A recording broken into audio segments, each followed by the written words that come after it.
Hello, good morning everyone. My name is Anca Iulia Câmpeanu. I'm the head of unit Unit B4 in CINEA, who's in charge of the Renewable Energy Financing Mechanism and the Connecting Europe Facility for Energy. I would like to welcome you today, this morning, to our virtual info day for the third call of the Renewable Energy Financing Mechanism program, which has been open for almost a month now. I wish you a very good morning. We have a series of presentations, and there will also be the possibility to ask questions through Slido. Here on the screen now you see the agenda. So after my introduction, there will be my colleague Victor Charbonnier from DG Energy, who will introduce you to the policy context, and then you will see me again when I introduce you a bit to CINEA and to the RENEWFM program. You have a Slido. Maybe we can go to the slide with the Slido. This is the code for the Slido, where we would please ask you to introduce all the questions that you have, so that during the Q&A sessions that are set in the agenda, we can go through these questions. So without further ado, let me now pass the floor to Victor. Many thanks, Anca, for the introduction, and good morning to everyone. So my name is Victor Charbonnier. I work in NR C1, which is the units in charge of renewable energy and energy system integration within the Commission, and we provide the political steering for the program that Anca just mentioned. So I will walk you through for basically the objective of the program, the very essence of why we're doing this call for proposal. Oh, that's the backward, that's the forward. The RENEWFM is really framed by two key policy initiatives of the Commission. In 2021, back then we had endorsed at EU level a long-term goal of reaching climate neutrality by 2050, and that was translated in a proposed target of 55% reduction of greenhouse gas emission to be achieved by 2030. This was the so-called Fit for 55 package, for those who remember, and that was translated into also a target for renewable energy with a revision of the Renewable Energy Directive, and the target was set at 42.5% of share of renewable energy in final energy demand, also to be achieved by that date. Then last year there was stronger emphasis put on the competitiveness of the EU economy with the adoption of the Clean Industrial Deal and also the Affordable Energy Action Plan, with the objective to lower energy prices and to turn decarbonization into really a growth driver for the European industries. And that really means that we have to speed up on the rollout of clean energy, accelerate the electrification of energy uses, complete the internal energy market, including the physical interconnection, and also use more efficiently energy and cut our dependence on imported fossil fuels, which I think is a message that resonates very well with the current challenging environments at the national level. With that said, so this increased ambition on deployment of clean energy is a collective one, and we think it really can only be achieved with a holistic approach, covering not only all the sectors, but also making sure that we tap the potential of renewable energy across the continent. And that means a stronger cooperation between EU member states to exploit these resources where they're abundant and cheap. There are a number of cooperation mechanisms in the Renewable Energy Directive to do that, in fact. Those are called statistical transfers, or joint projects, or joint support schemes. But we must say that their usage by the member states has been rather limited so far. To complement them, we have introduced a mechanism in 2021 with the governance, the regulation on the governance of the Energy Union to facilitate that cooperation between EU countries, making them easier for them to achieve both the EU target and maybe the national target they've set for themselves. And what is this mechanism is actually a sophisticated instrument to purchase statistics. You have member states, and we'll show you in the next slide the whole functioning, maybe I can already jump to it. You have contributing member states that chip money into the mechanism, and in exchange of that will receive for the period of support, which is so far 15 years, most of the statistical benefits generated by this installation. The default allocation rule is 80% for the contributors and 20% for the host member states. Host member states receive less because they, in fact, benefit from the physical benefits, the local investments in clean energy generation, the decarbonization effectively of their grid, even though they cannot take into account most of the statistics generated by the projects. Although they will be able to do that at the end of the support period. So after 15 years, you have, let's say, a statistical tail, if I may say, that they benefit from. There is no requirement for the contributing and the host member states to be adjacent. So that actually is also a way to facilitate discussion on cost-benefit sharing, which has been a stumbling point for the joint projects pickup. One of the main differences with the cooperation mechanism I mentioned before is that we have a mechanism here that's built on a competitive feature. We organize cross-border auctions, and that actually helps to bring down the cost of the rest statistics compared to a bilateral discussion. Every year, we ask the Commission, member states, to express their interest to participate in this auction and set their technical preferences and geographical restrictions, maybe. And we facilitate with the colleagues of CINEA the common agreements and the procedure organization for the tender, which results, in fact, in lower transaction costs for the member states. So I think it's a key benefit to highlight. But we may hear from the member state representative maybe later about what they take out of the mechanism. This whole setup works on voluntary financial contribution. So it's not automatic that we'll be organizing a call for proposal every year. So far, we had two, one in 2023, which entailed a contribution from Luxembourg, and the host country was Finland, which decided to host solar PV generation. We had 7 projects, total amount of 27.5 million euros of grants, and for an installation, a total capacity of 213 megawatt peak. And the second call for proposal was in 2024, and we had a budget of 52.4 million euros, and I think the awarded capacity was around 385 megawatts. And what was interesting is that really from the first to the second call, you had a lowering of the cost of the statistic.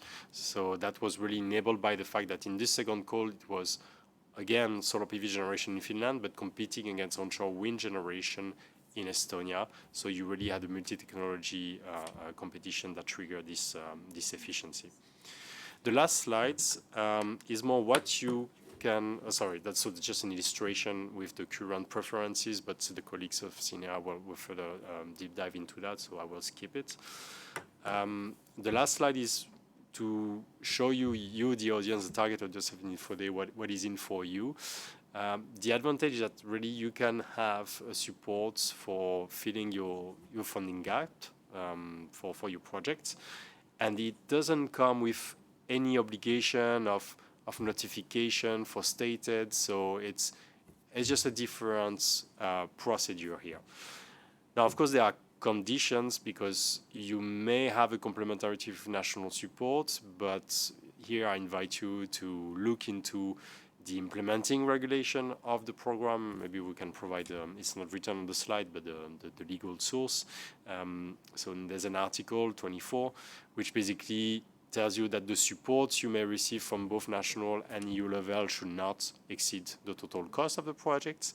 And also, you should not have such combined support for the same units of capacity. So I think it's really the two main conditions you should keep in mind whenever you decide to apply, and might be also trying to secure public support at national level. I think with this concludes my presentation, and I hand over the floor back to you, Anka. Thanks a lot, Victor.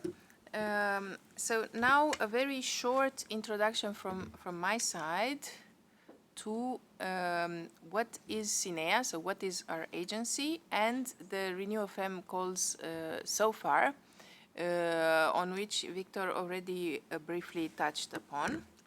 So we are an executive agency of the Commission, and we support several Directorate Generals of the Commission in implementing a series of financing programs. The agency was established in its current format in April 2021 with the launch of the current multi-annual financial framework. As you can see on the slide, CINEA is responsible for a series of very important financing programs for the EU linked to decarbonization, the environment and infrastructure.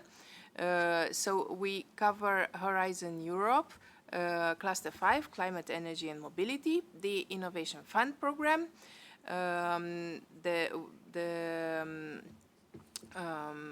program funds innovative low-carbon technologies to be applied to renewables.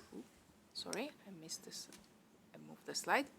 The Connecting Europe facility, of course, with both transport and energy sectors. The LIFE program, the European Maritime Fisheries and Aquaculture Fund, the Renewable Energy Financing Mechanism, the reason why we're all here this morning, and finally the Just Transition Mechanism for Public Sector and Loan Facility Pillar.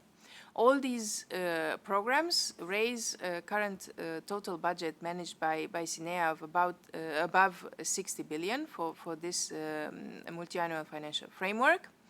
And implementing all this portfolio will support the European Green Deal, which is the growth strategy to lead to an EU sustainable economy and one of the top political priorities for the EU, together with the competitiveness agenda, which covers ambitious targets and intermediate milestones. CINEA plays a crucial role as we are the EU focal point for funding green and infrastructure projects. Now for the next slide. Here you have an overview of the projects, number of participants, and the budget that we are currently managing. The budget covers this multi-annual financial framework and the remaining actions from the previous multi-annual financial framework. For a complete list of projects in our portfolio, you can check our website, where you have all the relevant information should you be interested. And a bit of an overview for the RENEWFM tenders that have happened so far. So as I mentioned in the beginning, this is the third one. The first one was organized in 2023. And the budget was of 40 million euros, financed by voluntary contributions from Luxembourg. The projects that were eligible were ground-mounted solar PV projects located in Finland with a minimum capacity of 5 megawatts and a maximum capacity of 100 megawatts. The total capacity of the projects that applied at the time was of 516 megawatts, which represented an oversubscription for the tender and was a clear sign of strong competition for the available budget. In November 2023, 8 solar PV projects with a total capacity of 282 megawatts were awarded funding in the form of investment support, so lump sums with gradual payments against milestones achieved, and the milestones are represented by the electricity generated. By May 2024, 7 projects signed a grant agreement with CINEA with a total capacity of 213 megawatts, with a total value of support of 27.5 million euros. And I'm very pleased to say that already we have projects that have been completed with the Lucarano solar park that was completed at the end of 2025 and is currently operational, which is located in the northern Finland. Marking a major milestone for the mechanism and for the cross-border renewable energy cooperation in the Energy Union, in the European Union as well. Let us move further to the second call. The second call was organized it was opened in July 2024 and was closed last year in March 2025. The call budget was 52.5 million euros, financed by a voluntary contribution also from Luxembourg. Eligible projects were ground-mounted solar PV projects located in Finland and onshore wind projects located in Estonia with a minimum capacity of 10 megawatts and a maximum of 80 megawatts for solar PV and with capacities between 10 and 71.5 megawatts for the onshore wind projects in Estonia. The total capacity of the eligible projects that applied was 662 megawatts, which represented an oversubscription for the tender and was a clear sign of strong competition for the available budget. And in May 2025, 9 projects with a total capacity of 445.65 megawatts were awarded funding in the form of investment support, so lump sums with gradual payments against the milestones achievement. By December 2025, 8 projects signed a grant agreement with CINEA with a total capacity of 387 megawatts, and the total value of support is around 46 million euros. You have here basically the possibility of how to get a list of all the approved projects in the Funding and Tenders portal, and you have the link below. Now a photo of the project that I mentioned earlier, which has been already completed. So it's the first RENEWFM project completed, showing that the program is delivering clear, concrete results on the ground. And now, without further ado, let me pass the floor to my colleague Gianluca, who will introduce you to this year's call.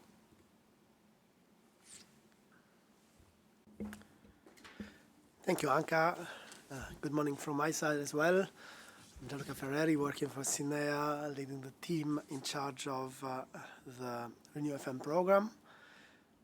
So I will walk you through, this is going to be a bit longer presentation where we go into all the details of the call, at least the key elements, not every single detail, but I'm sure that there are quite a few details that we will also touch upon via the Q&A session as well later on.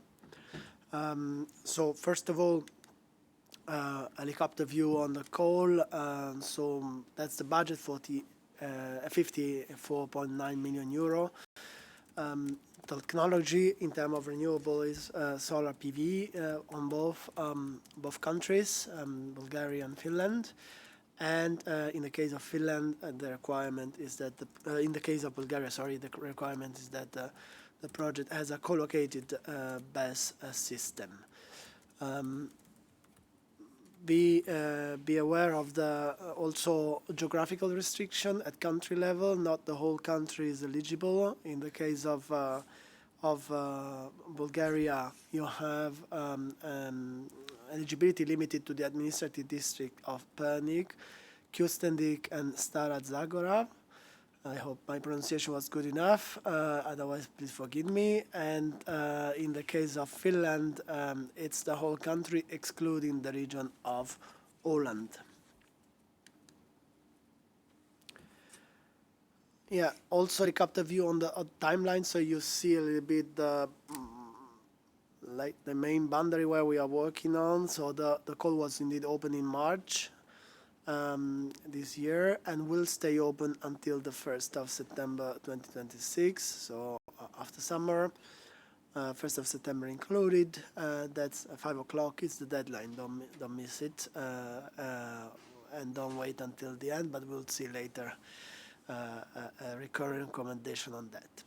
In September, we will carry out the evaluation in CINEA. So first of all, admissibility and eligibility, and then the proper assessment of the project. I'll get into all the details in the following slides, and then project will be ranked according to the lowest price of per megawatt hour. Also on that, I will explain more in details. And then, starting from somewhere in November, probably end of November, mid-November, we will be able to communicate and start the grant agreement preparation and signature, which should take place in that period between November, December, and April next year, end of April at the latest. So the various steps. First, preliminary checks on eligibility and admissibility, and then we have the proper assessment. So let's get into the details now with the following slides. So in terms of eligibility, if we look at the applicants, so the organization that can apply, essentially the restriction is linked to the fact that the applicant must be a legal entity, so either private or public body. And then it is essentially it, because then it has to be established in one of the eligible countries, that can be EU or non-EU country. There are possible restrictions, which are also included in the hyperlinked in the slide. So there are sanction areas from the EU point of view. So there are restrictions, but in essence, this criterion is not the one that really most determine in terms of the eligibility of the applicant. It can be, but it's normally, of course, we are talking about projects that will take place in Finland and Bulgaria. So usually what we have seen is that the applicant is based also legally in the country it intends to carry out the project. But it's not per se a exclusion criteria. Beneficiary must be registered in the participants portal, otherwise you will not be able to file any application, essentially. Now, if we look a little bit more in terms of what type of project is eligible, there are common conditions for Finnish and Bulgarian projects, and some specificity I will come to that a bit later. On the common condition, we are talking about a total budget that is calculated on the basis of the price offer in euro per megawatt installed. So it means that you determine a price per megawatt and multiply it per the foreseen capacity of the project that will be installed within the project. This simple mathematical calculation makes you determine your total budget. The total budget must respect, or let's say the budget per megawatt installed must respect a ceiling price, so to call. So the maximum price that you can offer per megawatt installed is 130,000 euro. So this is a clear knockout criteria. So if you propose a project with a price of 150,000 euro per megawatt installed, it will be simply considered ineligible. So it doesn't go through. Then there are conditions linked to the duration and energy yield. So the project must enter into operation by the 1st of March 2029, so essentially by the end of February 29. And enter into operation means built and commissioned in essence, so working, delivering electricity. And then we'll have to operate for at least 15 years once it is built. This is normally not a problem, because those type of projects, they last much more than 15 years. But from the program point of view, it means that the contract will cover at least 15 years of energy delivery.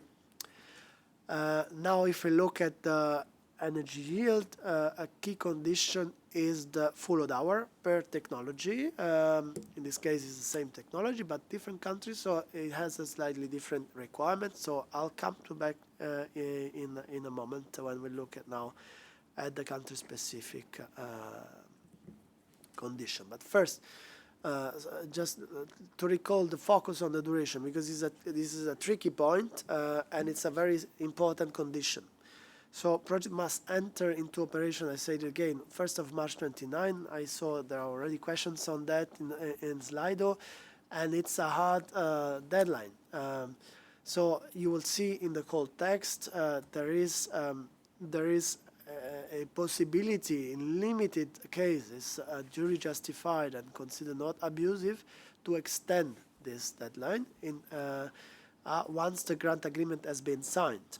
So if there are conditions that appear once the project is starting, so once essentially the grant agreement has been signed, and these conditions they hinder the delivery by the set deadline, if justified and considered not abusive and not going against the call objective, there is a possibility indeed to go through a grant agreement amendment.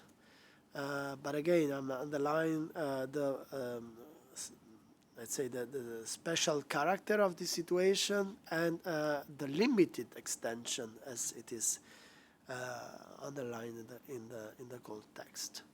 And again, we should ensure that these extensions are not going against the call objective as it is stated in the call document.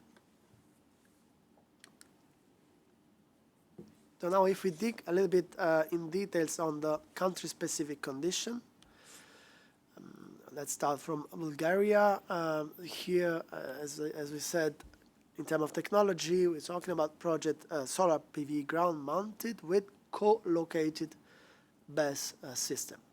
So there are specific conditions for the BESS system that are stated in the call text. I will repeat it during the info day because these are very important, but you'll find exactly this formulation in the call. So essentially there are 4 main conditions for the BESS to respect. So the solar PV installation and the co-located BESS must be connected to the same grid access point. The rated power capacity of the energy storage facility should correspond to a minimum of 30% or up to a maximum of 100% of the rated power capacity megawatt of the solar PV.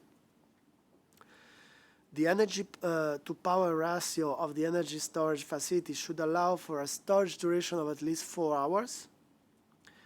And the electricity produced on site that is stored in the co-located energy facility, co-located energy storage facility, and later is discharged to the grid, may count for the full load hour requirement only if the applicant has certified metering equipment allowing them to measure this amount. So in that case, that's possible. Otherwise it's not counted for the full load hour. So there are very specific conditions. So I would say by default, the electricity that is counted for the full load hour is the one that goes to the grid. But if you can prove this technical condition, you can eventually count the amount of electricity that is sent first in the storage system. So if you look now at the Finnish case, just checking if I didn't miss. Sorry, I missed actually to go through. I was focused on the BESS, but let me go back to the previous one because in the size is the same condition or very similar on the minimum size capacity.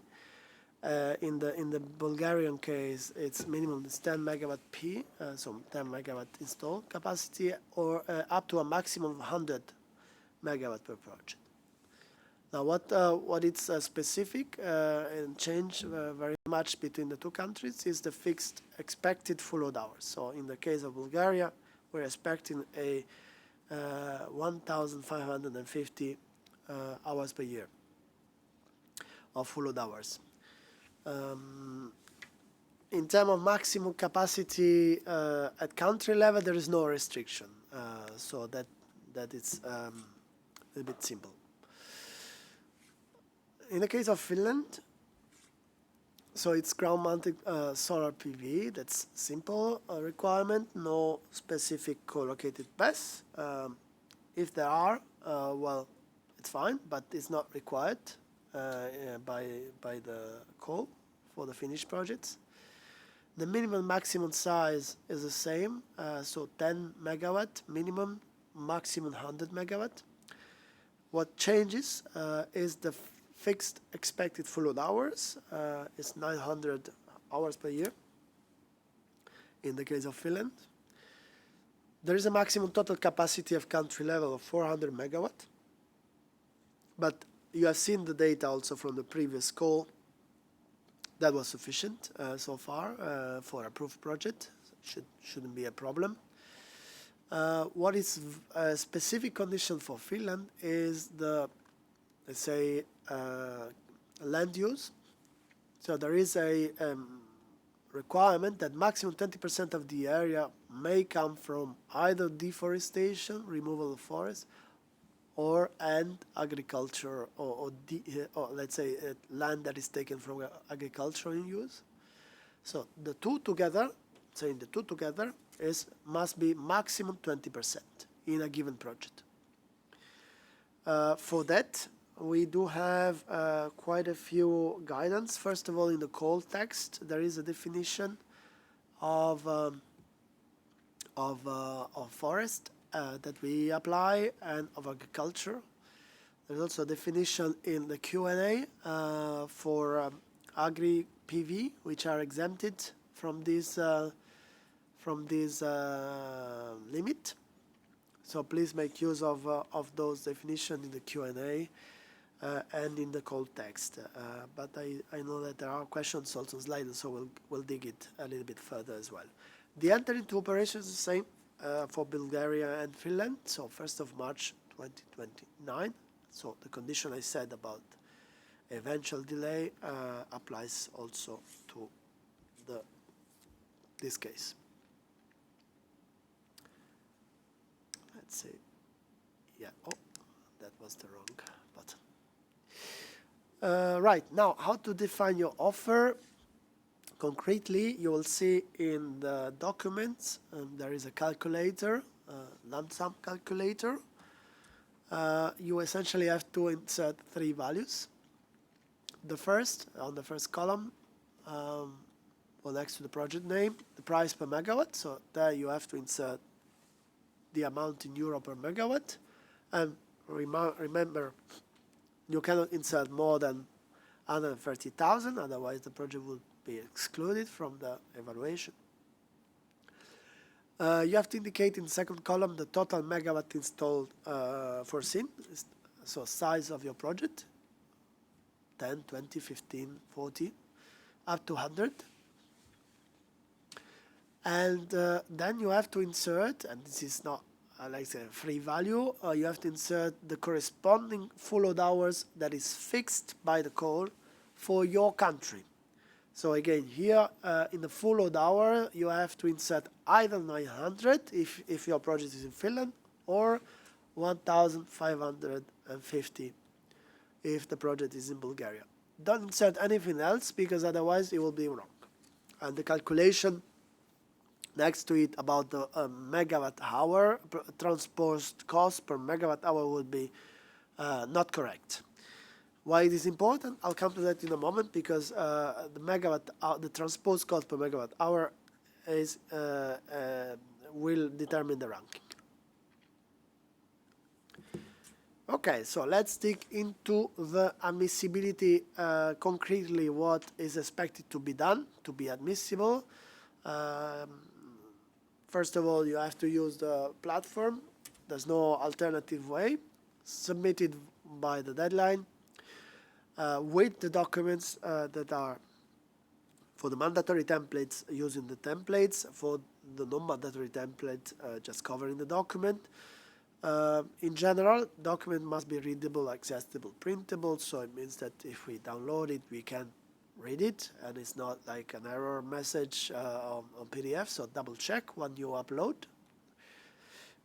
Drafted in one of the official language, so we obviously highly encourage to use English for the application, but of course there can be also documents, especially when it comes to specific supporting documents linked to permitting or anything else that is project related, can be in language, and we understand that that's in any case possible to do it. So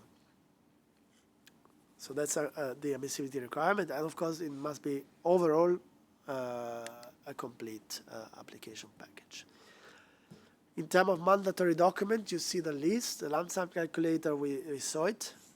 The latest activity report, there's no template itself, but it's your organization activity report. I stress that because sometimes there is a bit of a misunderstanding. Usually companies do have an activity report linked to often to the closure of the accounts or anything similar, going through the activity of the previous years and the cost. So that's the type of document we are looking for, and the latest, so the most updated, it will be important because that determines that is a piece of information to determine whether the applicant has sufficient organizational capacity. The list of previous projects, you have a template there, both in general in renewables and technology-specific ones, so solar PV. Gantt chart and co-financing declaration, where essentially you confirm that you can co-finance the project next to the amount of money you need next to the amount you are requiring. Then in terms of admissibility, you have other documents like business plan and the business plan financial spreadsheet. Also there's no program template because we think that usually organizations have their own way of doing things on that. But it's very important that it's thorough business plan and detailed and transparent business plan spreadsheet. So we are looking for an Excel where we can analyze, double check, understand assumptions, stress test the calculation. So really try to be as detailed and as transparent as possible via these documents. Evidence of permitting, or here it's we are talking about. I'll have a specific slide there on the permitting. Maybe I pose it in a moment. And then the proof regarding the respect of the 20% limit of land use in the case of finished projects. So there we are trying to see, we would like to see in the application detailed information, how you came up to the calculation, how do you think you are respecting the 20% limit. So provide evidence as well, pictures of the area, cadastral areas, any links to official databases, etc., that you are using. All this is helpful to understand that the project respects this key requirement. And then any other annexes you can upload where there are, whether I mean if relevant. There's nothing mandatory in this case. So I said on the permit, in the call text you will see they are not mandatory at submission stage, but of course they are taken into account in the quality evaluation when we look at the maturity. So of course if you have anything on permitting, anything initiated or even much more than that, or even, of course, even better if you have approved permit, please include it in the package, because that's a key element that we look to understand if the project is mature enough and can deliver indeed by the deadline of March 29. If you don't have it, you will be required to have it by the grant agreement signature. So this is a very important element. If you think that it will be highly unlikely that you will get a permit by at the latest April, May 27, which is the latest date for grant agreement signature, I would invite you to just forget about this call. This is a really important requirement, because of course if you don't get there, there is no grant agreement signature, and you lose a lot of time in preparing the application and a lot of time in preparing the grant agreement to finally not sign any grant agreement. So it's a hard requirement there. If you otherwise you think that things are going in the right direction, then either you already have the permit, you do some permits, and you see it possible or very likely to get to that date, then yes, you are in the right call. For construction permits, we're talking about construction permit from both cases, Finland and Bulgaria. It may vary very much, the form and the type of authority and the level of the authority that is in charge, but a valid construction permit for the project. In terms of grid connection, situation may be a little bit different. In Finland, there's no specific permit for connection. It's more like an agreement with the grid operator. So this is what we mean in that case. If you have a preliminary agreement at submission stage, for example, that's already great, and then you get into a final agreement before the signature. In the case of Bulgaria, as far as you know, it's more like a similar permitting situation. So anything that is grid connection permitted or equivalent, we are looking for that type of document. Okay, if we go now into the evaluation, we look first at the operational capacity and of the applicant. That is part of the award criteria in terms of quality. So we really look whether the applicant has a know-how, qualification, resources. So if we see in essence that the organization is fit to do what they claim to do. We look at both the persons that are involved, that have qualifications, and in general the organization. Of course, that may vary depending on the case. If it is a very solid organization, player in the market, doing this type of activities since a while, so for example, demonstrated via the list of projects and the activity report, then eventually the single persons are a little bit less important. But especially for newer organizations, as PV, for example, there, of course, we look for reassurance that even the team in charge of the project is capable of carry out this type of project in such a tight deadlines. Same for the financial capacity. This is also part of the award criteria in quality, and then will be further assessed and determined during the grant agreement preparation.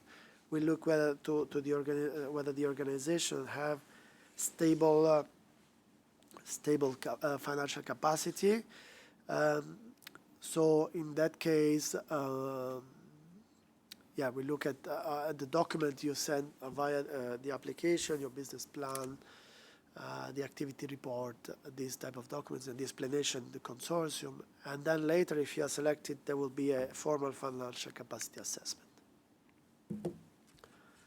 So further looking at the award criteria, essentially there are three, but like content-wise there are rather two.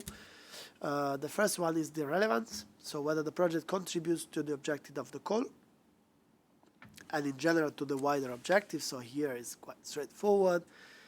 The project needs to bring new renewable energy generation capacity in solar PV in those two countries, as we said, and contribute to the EU target and especially deliver within the given time frame. Because EU target has some milestones in terms of 2030 and later on, hence the importance of also the timely delivery of the project. In terms of quality, this is really the core aspect of the evaluation, so I really invite you to pay attention to especially this element. So there are essentially three elements, the technical, the financial, and the operational quality. On the operational quality already touched upon. So on the technical aspect, technical maturity, we look at the project with the steps that are created or done before the application, so the so-called pre-development. So this can be obviously in terms of permitting steps, land use, permit, and grid connection, construction, building, but also, the land. Is it already owned by the applicant? Is it not? If not, is there a land lease agreement? Are there situation where there could be possibly expropriations measures.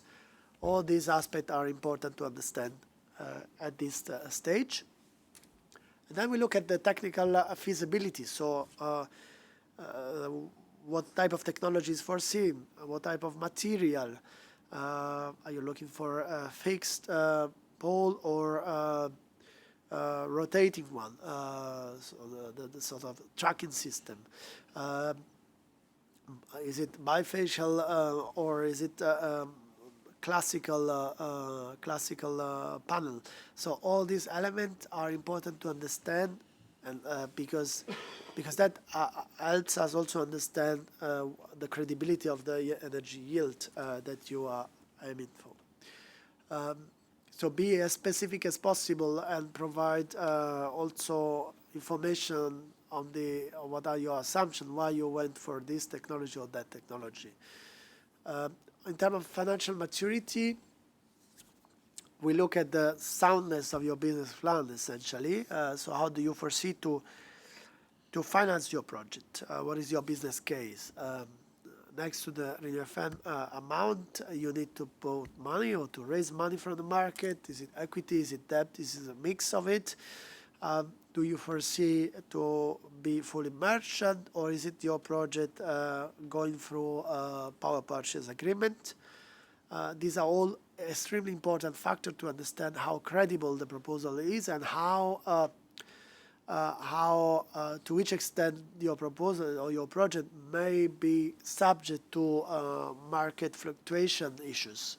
So, of course, in some countries, in some areas, it's more important to have a price stabilization system like PPAs. In other, maybe it goes in the merchant with no problem. So it really depends on the country, but also on the specific project. But then we want to see really how mature, and also looking at the sponsors. So if you foresee to have investors, is it how mature is that? Is it like preliminary contact? Is it much more than that? Do you have a preliminary agreement? You may have conditional agreement of sponsorship investors based on the outcome of this selection, for example. All this, the further you are in the maturity step, the better it is, of course, in terms of evaluation. And then the operational quality, I said, so we really look at the structure of the organization, especially if this is a fairly new organization, especially if it is an SPV, for example. So we'll look at the ecosystem of the project, of the applicant itself, to see whether you have sufficient backing also operationally, in terms of operational capacity. So the price is actually our criteria that determines the ranking. And let me see, let's see a little bit how it works. So essentially, when you have entered your three elements, the price per megawatt, the total megawatt, and the full load hour, this gives you, in the last column, the so-called transport grant support per megawatt hour. So how much, essentially, you are asking per megawatt hour of the or let's say of the envisaged amount of given the envisaged amount of energy that the project is supposed to deliver. That's why it's important to use the fixed full load hours at country level, because this will determine on the same level playing field the ranking of the project. This is simply as simple as that. There's only one ranking list.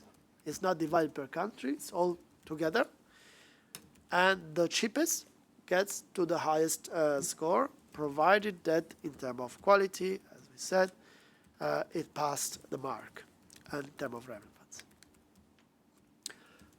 You may have the question whether what happens if there are two projects with the same price. So far, we never had the case, so we hope not to have it. But it's not. We cannot exclude. So in that case, we have a second, let's say, fallback option. That is, proposals that commit to deliver first are ranked first.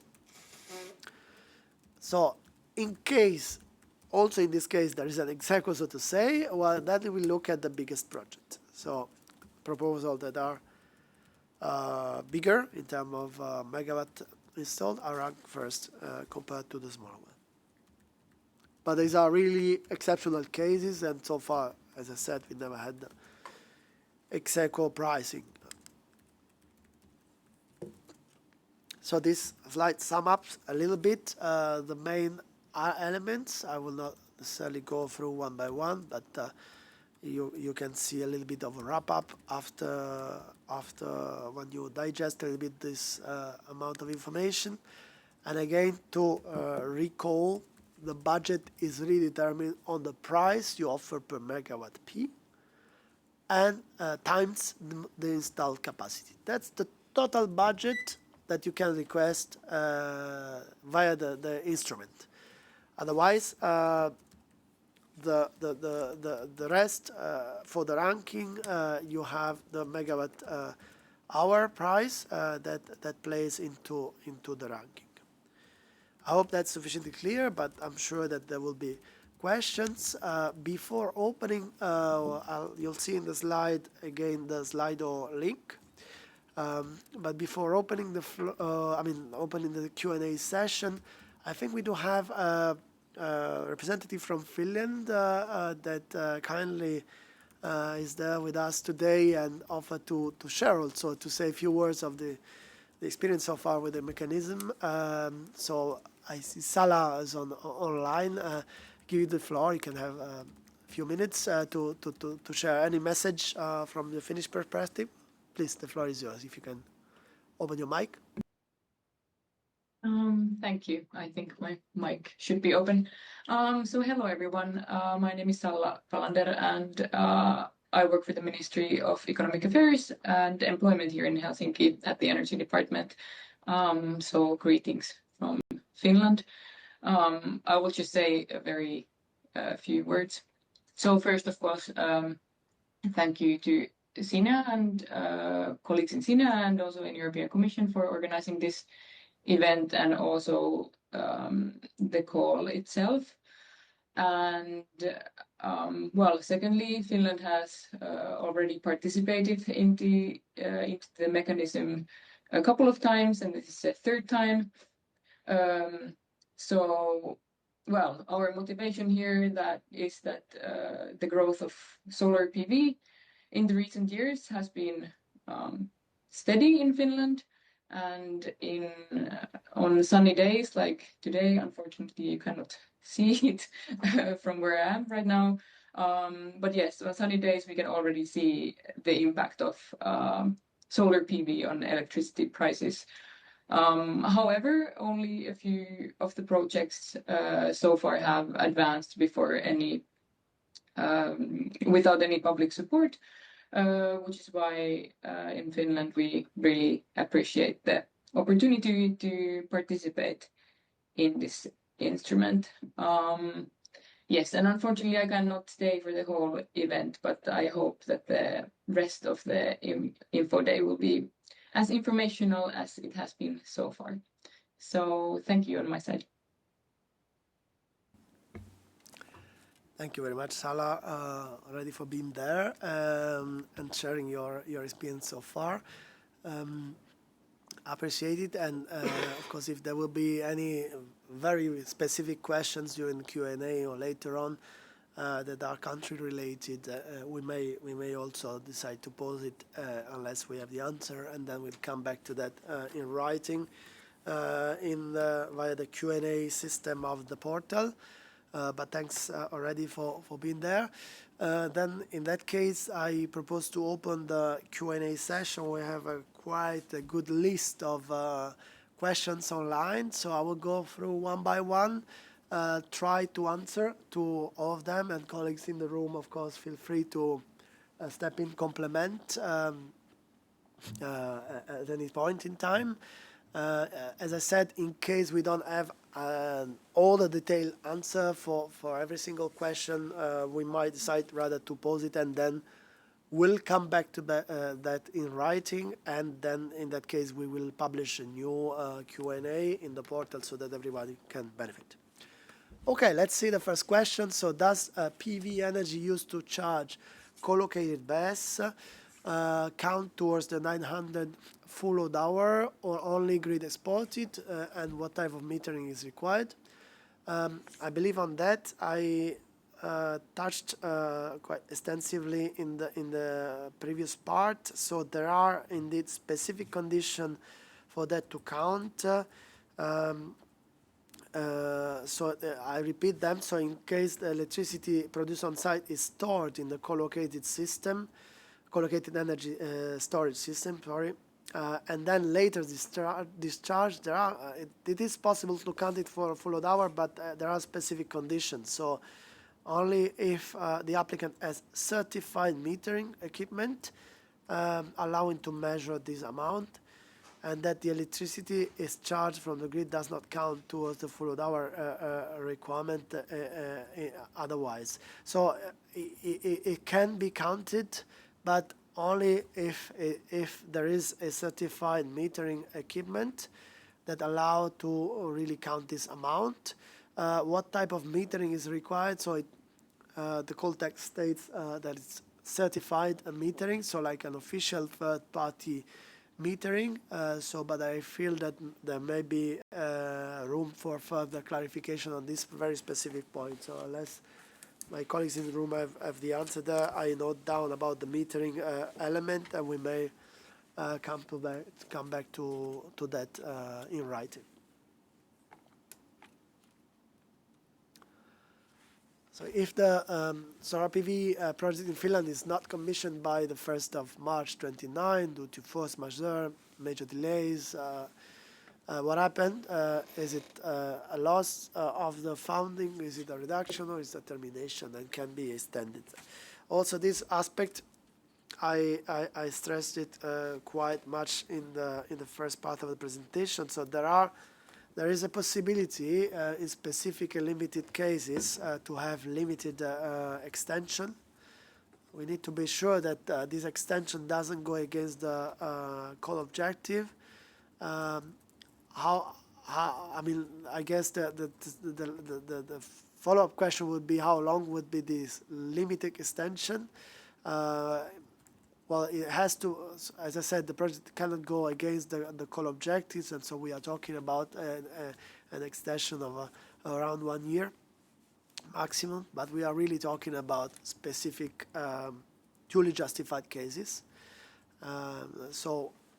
We have to see, obviously, case by case. So it's not something that we can simply generalize like that, but it is possible, but again, it's not something that we go for granted. We need to see really a case by case, and must be fairly limited. In case we do the extension, there is no loss or reduction, or at least nothing automatic. In case we don't go for the extension and the grant agreement amendment is not approved, then the default option would be a grant agreement termination. So in that case, it would be a full loss of the amount, which will simply be not disbursed because the project will not be achieved, delivered within the grant agreement framework.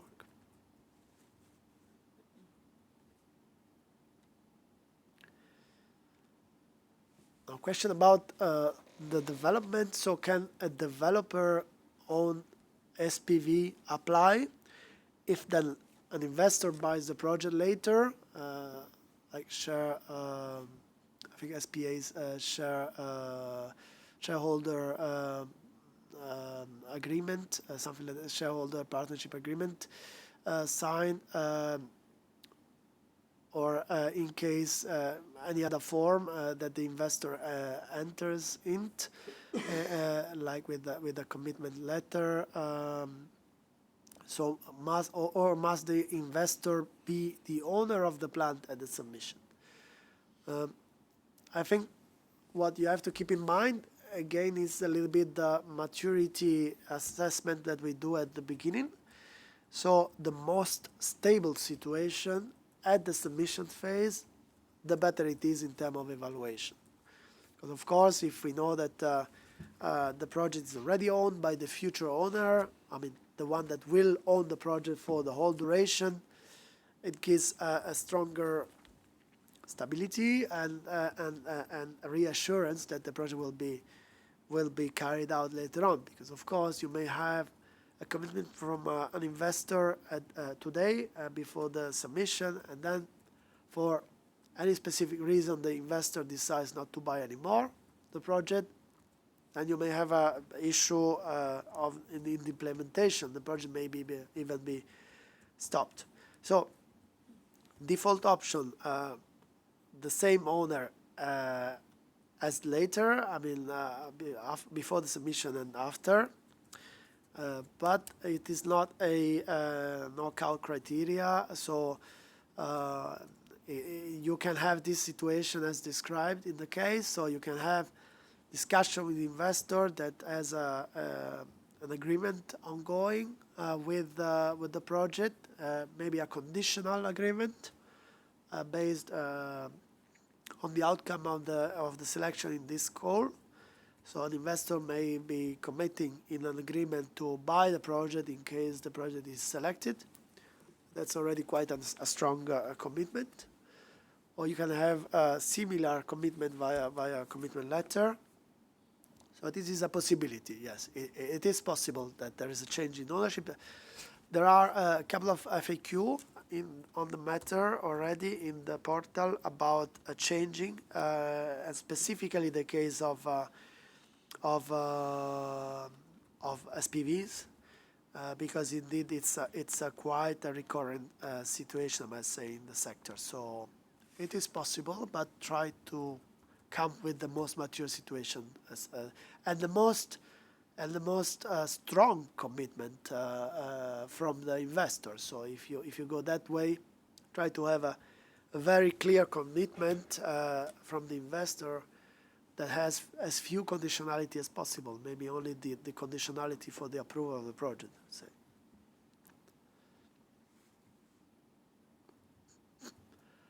Okay, now questions related to the land use. I guess that's relevant for Finland.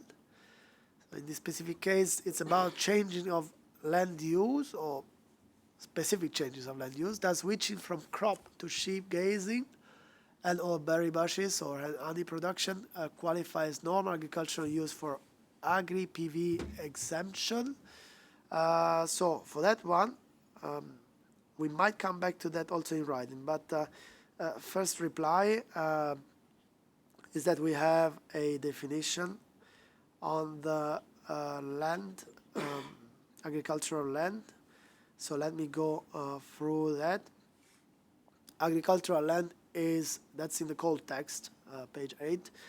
In production is defined as total area taken up by arable land, permanent grassland, pasture land, permanent crops and kitchen gardens farmed, regardless of the type of tenure. And this is specified that this doesn't include peatland, which is not considered for this called agricultural land.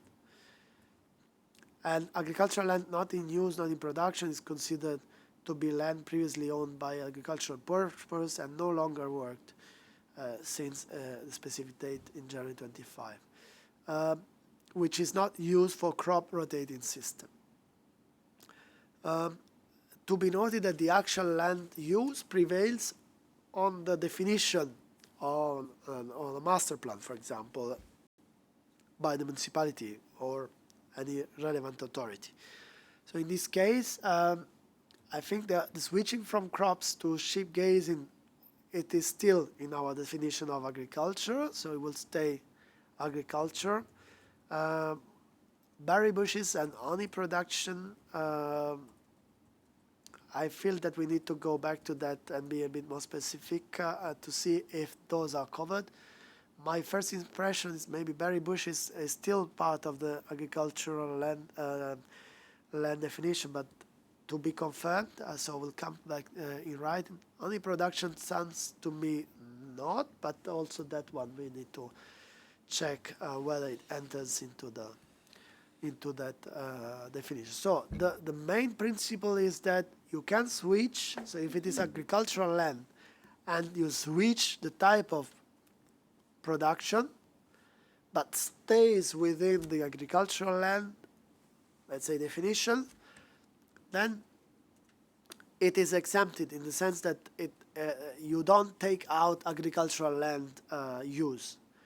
It simply changes. So if you want to change the type of cultivation, because that's more, let's say, I mean, there are some crops, notably, I guess, they are not compatible necessarily with the ground-mounted solar PV, but other type of agriculture are.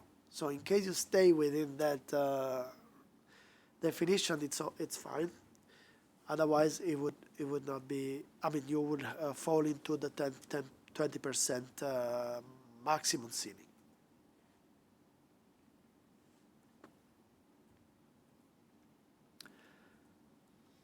Okay, for agri-PV in Finland, what is the minimum duration of maintaining farming?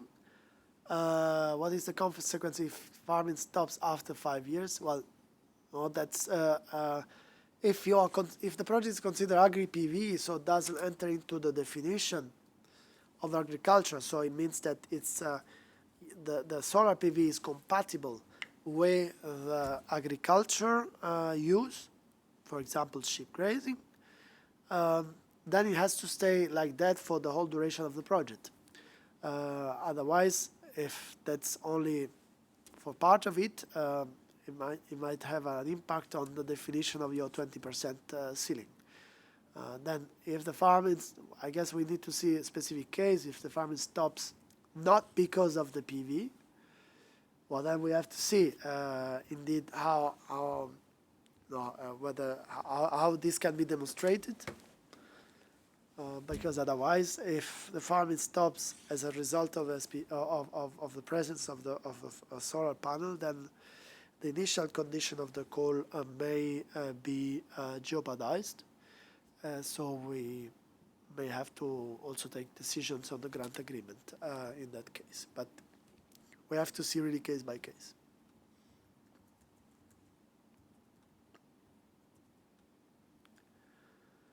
Okay, if the farming is performed only between the fixed tilt panel row, not under panels, is under panel area converted under 20% cap or still agricultural PV?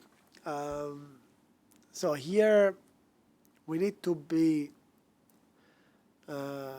have a confirmation that this area is still is considered agri-PV, which means that in your application you need to show how the area is still compatible to do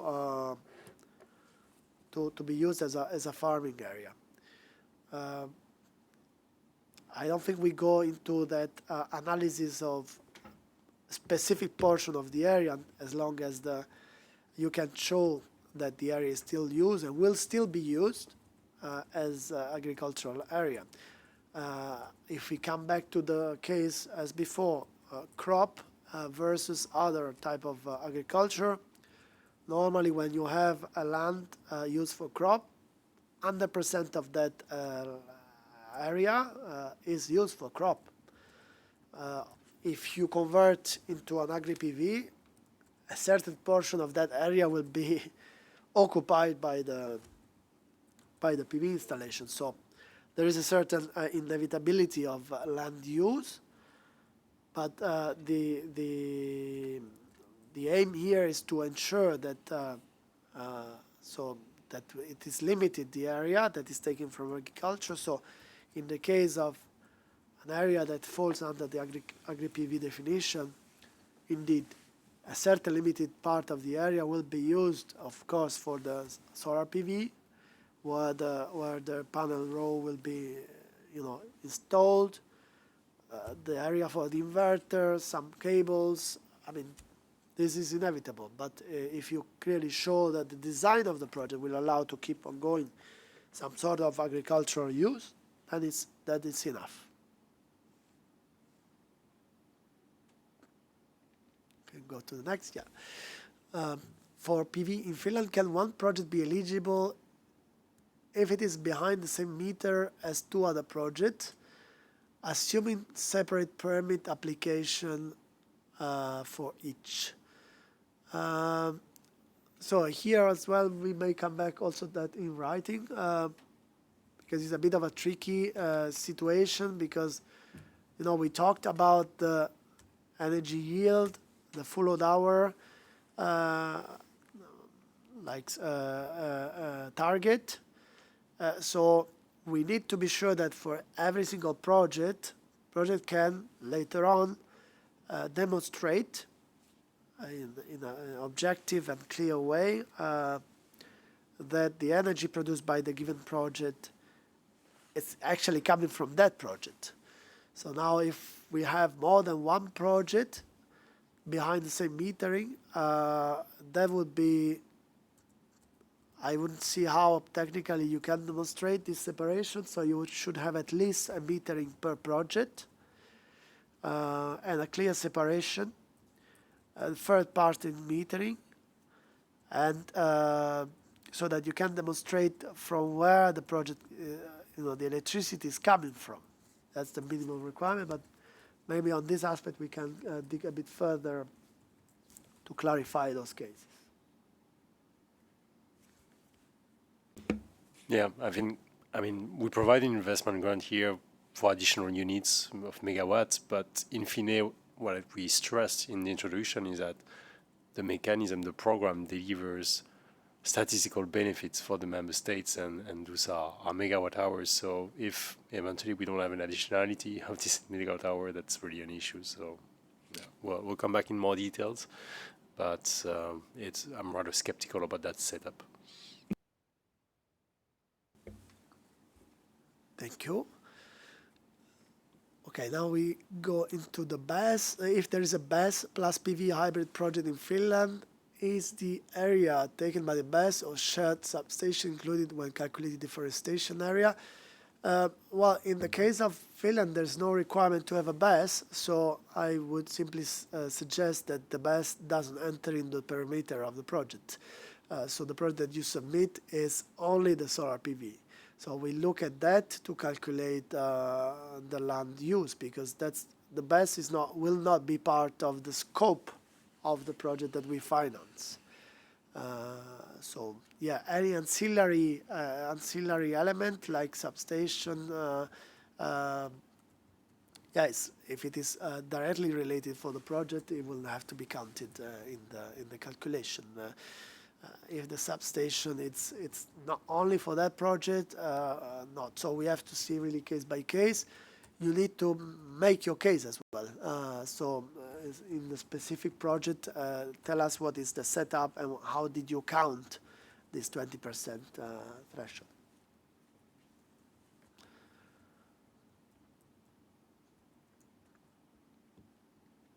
Yeah, so also linked here, questions whether there is a solar PV plus BESS, whether what part of the project is eligible. Again, the BESS would be, I mean, when you describe your project, you can say that the project will benefit of a BESS system that you will build for the project. That's for sure can be an asset. To avoid curtailment, to improve the productivity of the project itself in terms of energy production, and but then in the scope of the project, the perimeter of the project you support, you will request funding, include only the solar PV in the case of Finland. Because there's no specific requirement to have any BESS collocated assets. So we will support to the price that you offer in case of selection the solar PV installation. So we will look at megawatt installed to disburse the first amount of money. We'll look at it later on.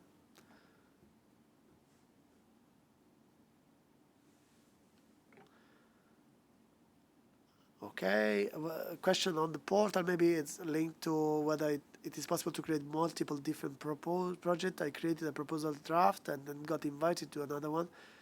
The second replaced the first. Well, in general, you may have more than one proposal, right? Yeah, you want to take? Yes. So in general, you can submit as many proposals as you want as a coordinator. Each proposal is assigned a specific number. So you can also update the specific proposals, which means that there is a replacement of the proposal if you change, resubmit, or you create, you update your draft. But there is no interaction between proposals. So in case, if I may assume what is meant by the question is, if you have been assigned a role in different proposals by a coordinator, then you can, when you log into the Funding and Tenders portal, there is a menu that is called My Proposals, and then you can find the different proposals that you have been assigned a role to, but each proposal is on its own, and so you have to have been assigned to different proposals.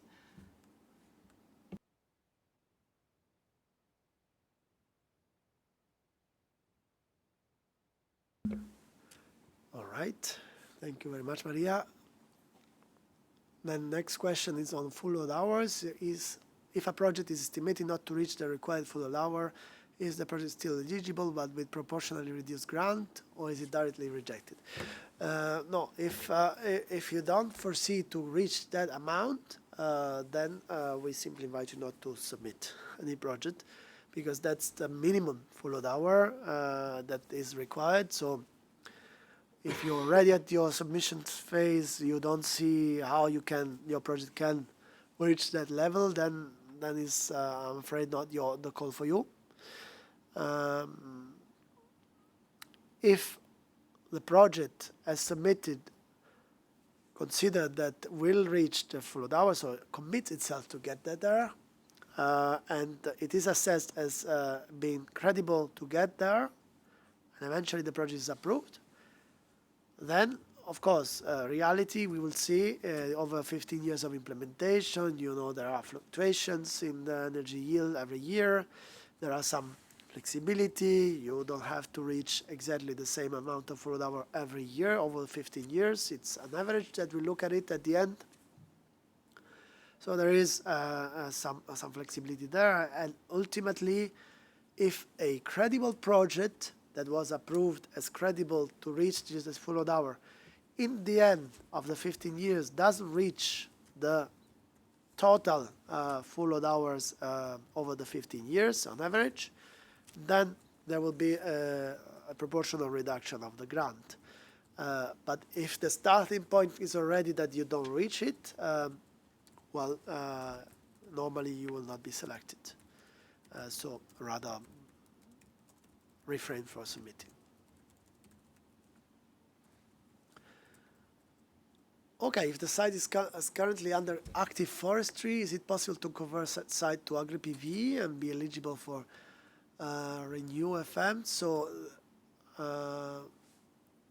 here is a situation where the area will go from one restriction to one exemptions. I'm thinking, because I'm not sure we had this case. The deforestation, my first reaction would be that the deforestation prevails because you are deforesting. So, yeah, well, these are cumulative conditions, right? Yeah.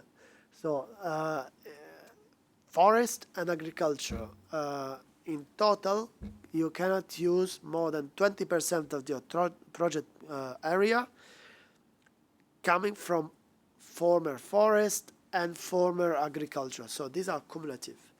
So the fact that the project will be agri-PV will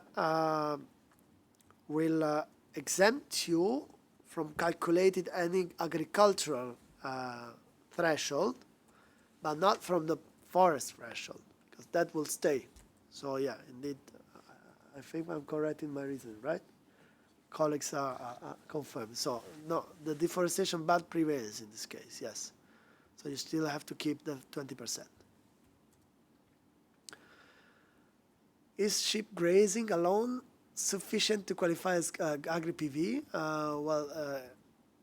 It's in the definition, so agricultural land includes pastures, so in case it stays as pastures, the area, it qualifies as agri-PV. Are there other specific criteria such as minimum stock density and other agricultural activity requirement? No, I mean, we do have that definition and we don't go further than that, at least. I confirm we don't have a EU framework for agri-PV as such, just that the agriculture should remain the predominant activity. And then for the rest, I invite you to look into the national framework of the member states of the project. Yeah, maybe also there, as it is a very specific Finnish condition, would be also wise also to double check also at national level if the specific case would encounter any specific national requirement in that case.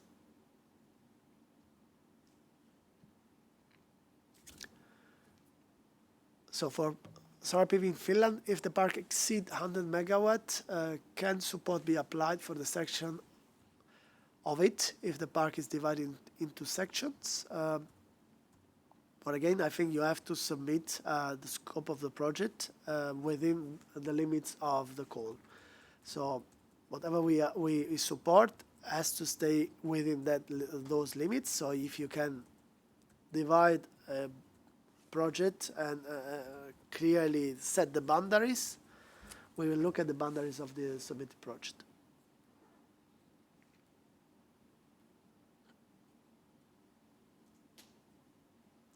Can you confirm that a project area can be agri-PV even if it is not eligible for agricultural subsidies? There's no connection between the RENEWFM CAP. There's no connection. I mean, we look at the agricultural definition of, land, a definition of agricultural land, and agri-PV definition of the coal. So as far as I know, there's no specific other condition there. So I mean, indeed, the two funds are very separated: the management and the purpose. Yeah, it's a bit difficult to answer because agricultural subsidies is a bit vague here. So intuition is whether different program, different requirements. But yeah, if behind the question there's a very specific case, maybe we can also further analyze, and then if needed, we will publish a specific an FAQ touching this type of subject.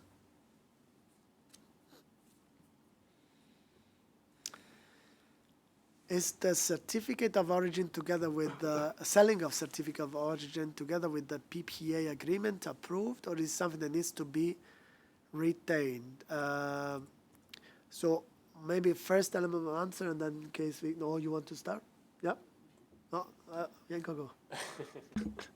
I would tend to think this is allowed. It's just to say that we shouldn't be confusing the guarantees of origins, which are already issued by the member states where the project is located to the producer for disclosure purposes, with the statistical benefits that the member states exchange between each other. Those are two different things.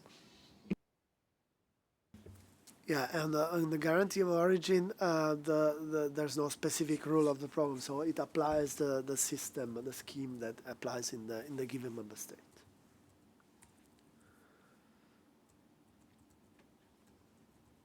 Okay, if the construction of the project has already started, how far along can the construction be in order to apply for the disbursement?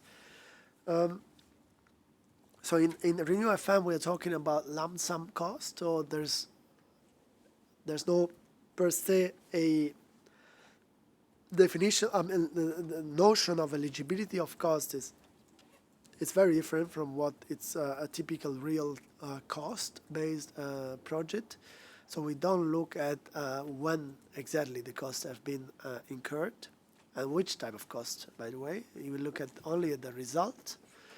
So a project per se can start already before the grant agreement is approved or signed. and it can be in a fairly advanced stage.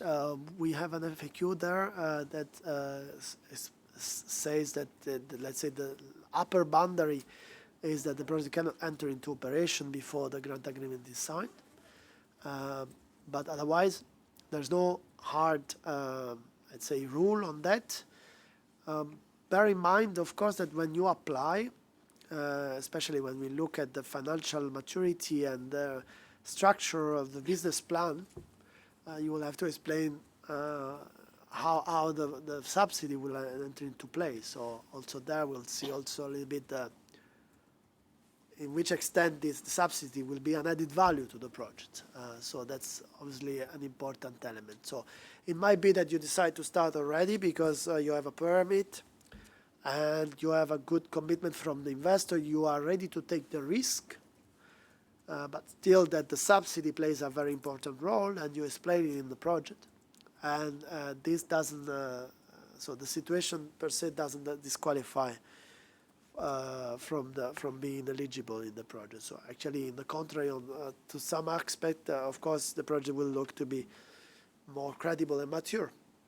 But at the same time, ensure to explain to which extent the subsidies are useful, because of course, if project will be done even without subsidies, then there can be a question around the added value and additionality of those funds.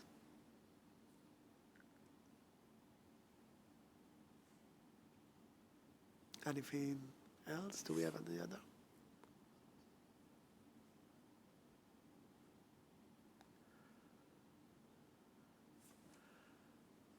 All right.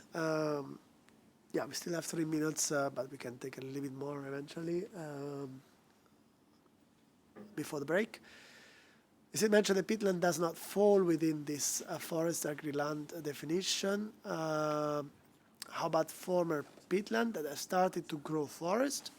Well, it depends of the situation of the land, if these are defined as forest or not. So essentially, peatland per se is not a problem, but forest it is. So if at the moment when you apply, the area is considered to be a forest, and there is a specific definition for forest in the code that refers to the so forest is a land with a tree crown cover over equivalent stocking level of more than 10% and an area of more than 0.5 hectare. The tree should be able to reach a minimum height of 5 meters and maturity in sight. The definition applies to any forest, being natural forest, plantation, and or in production, and regardless of the master plan. So look at the specific site and see whether this new forest enter into this definition that I just read, and in that case it would be considered forest, otherwise not.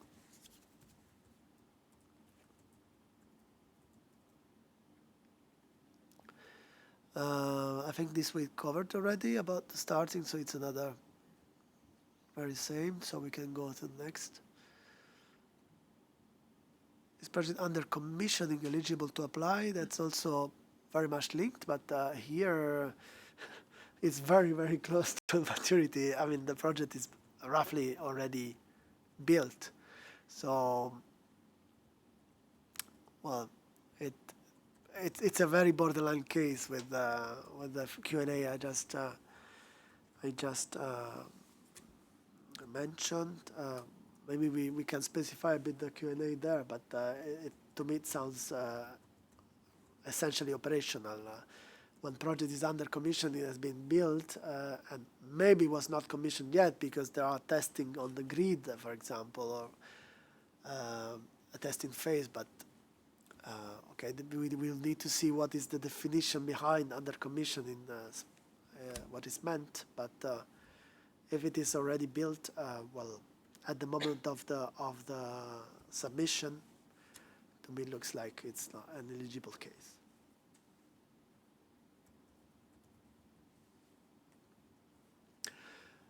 If a project in Finland is designed to have a clearly higher full load hour than 900, do the extra megawatt hour produced have an effect in the application of comparison of project? No. Quick question, quick answer is no. It's because the idea of a fixed full load hour is based on what can be realistically achievable for an average project in Finland. That's why it was set and fixed at 900 in order not to allow speculation on achieve possible higher or lower achievement, because then it would be problematic in terms of ranking. Because of course, if the ranking is done based on, for example, your projection on 1,000, for example, then what happens if you don't reach it? In reality, then the ranking will be invalidated, and the whole selection procedure would fall. So that's why the full load hour is blocked, fixed for everyone. Now, if you reach more than 900 in implementation, it's just good for you, because you will get extra yield, and you will have no problem to reach the 900 target. And you may have a margin. If your project is designed to have much higher, it means that you can more easily cope with bad years, where you may have lower irradiation, because anyhow you foresee to have a much higher yield in the following one. So that's just positive, of course, but it doesn't have an impact in the selection.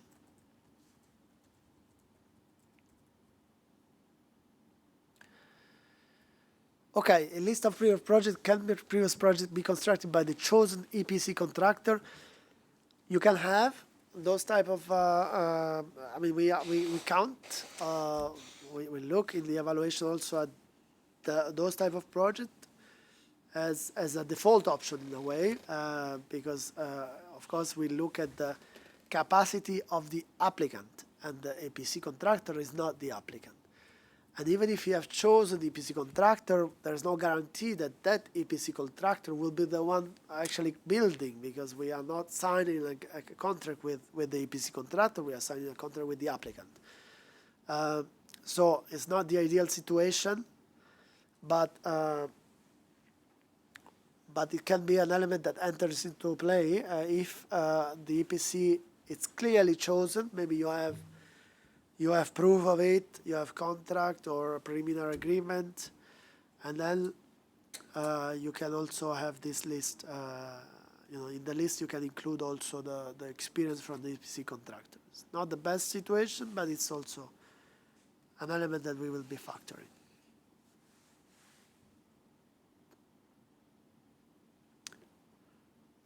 Is the submitted information for a project publicly available to anyone? Not sure I understand the question, but the proposal. Yeah.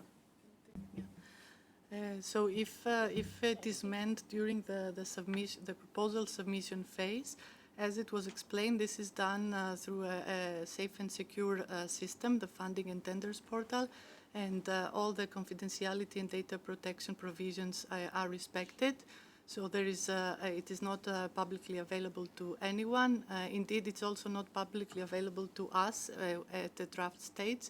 So we only have access to the proposals once they are submitted and the call has closed. So there is no reason to be worried about it. If it is, what is meant is after, if a proposal is selected, and then it moves through the grant agreement preparation phase, and a grant agreement is signed, then of course information about the co-funded projects is publicly available, and my colleagues have provided information about the dashboard, or even through the funding and tenders portal. You can find information. The grant agreement per se is a document that is not publicly available to anyone. Thank you. Thanks, Maria, indeed. Maybe we take a last one and then we make a break. I see some more other questions in Slido, but we have another slot of Q&A after the second part. So we try to group them so that we keep the timing, and people who who foresee to connect for a given item, they are not lost out there with the planning. This one, so installed capacity is the peak DC capacity. So yes, when we look at the install, we talk about DC. Also, there is a Q&A on that. When we look at the full load hour, normally we take into account the AC, because this is what it's certified normally by the operator. So because the actually energy yield will have to be certified by the grid operator, and normally it is done at AC level. But for the installed peak capacity is the actual capacity, so the DC element. So maybe we take a break on the Q&A. I know there are many others, but then we, in order not to sleep over too much on with the timing, we take 10 minutes break, a bit less, until 10:45. So 8 minutes break, and then we come back. We look at how to draft quality proposal. Maybe some of the question will be indirectly or directly addressed via this following presentation from my colleagues Luisa, Maria, and Teresa, who will guide you through the nitty-gritty of the details on how to have a good quality proposal, how to use the portal will be Maria, and what happens if you are selected with the grant agreement preparation, reporting, payment, that will be Teresa. And then after this second slot, there is a Q&A. Stay until the end because you still have a lot of questions, so we will tackle them until the end of the morning. So take 8 to 7 minutes break and come back with us, and keep on using Slido if you have questions. You see them on the screen. In case you're reconnected, you have the QR code and the code. See you in 7 minutes.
So welcome back, everyone.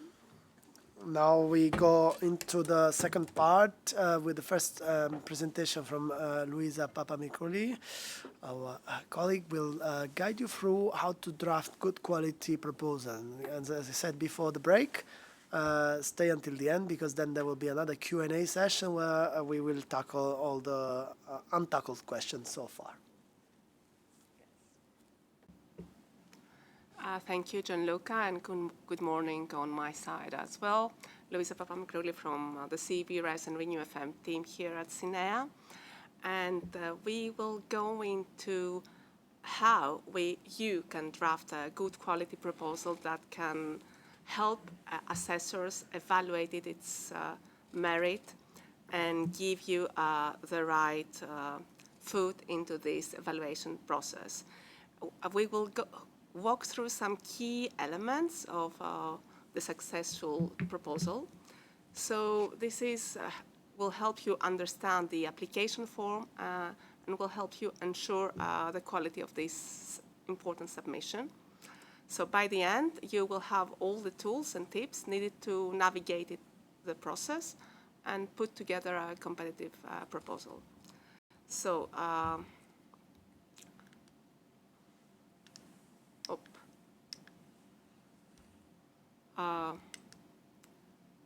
to start then, we begin with the application form and the annexes. So upon clicking the call, you will find a series of essential documents that are available for you to download. These documents include the call text, the application form, the lump sum calculator that Gianluca showed earlier, and the co-financing declaration. So part A is the primary component. It's pretty straightforward. It contains admin information about the participants, important project dates, basic information about the project, and it can be completed directly online. Then in part B, you will describe the technical aspects of the project in question. So you will download the document as a Word document, you work on it offline, and then re-upload it after you complete it. This way you will be able to prepare all the details of your project with more flexibility. Then you will also need to download the mandatory annexes and fill them out offline and upload them.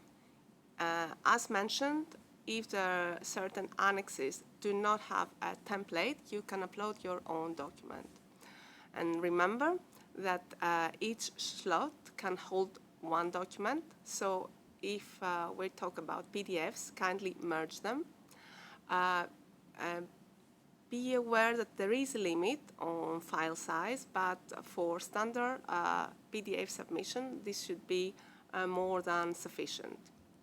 So to summarize, part A is submitted online. It's the admin details. Part B is the technical description, completed offline and uploaded. And annexes are the mandatory and supporting documents, which are uploaded on the system in designated slots. Going into part B terminology. So let us get familiar with some terms. Work package is the major subdivision of the project. Tasks are smaller activities that fall under each work package. We have the milestones that are key control points in the project that help you track the progress. And deliverables. These are tangible outputs. They do not need to be linked to a milestone, and they can be documents or reports.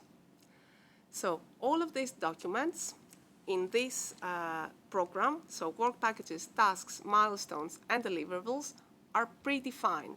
So the structure of your proposal is clear and consistent.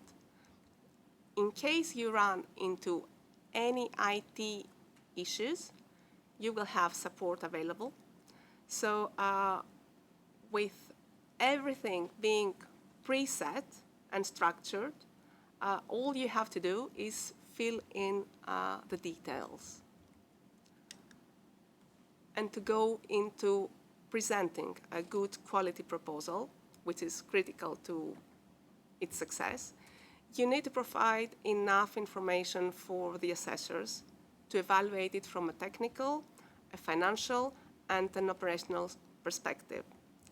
So from a technical standpoint, you need to detail the technology that will be used, the exact project location, any aspects that influence feasibility or performance.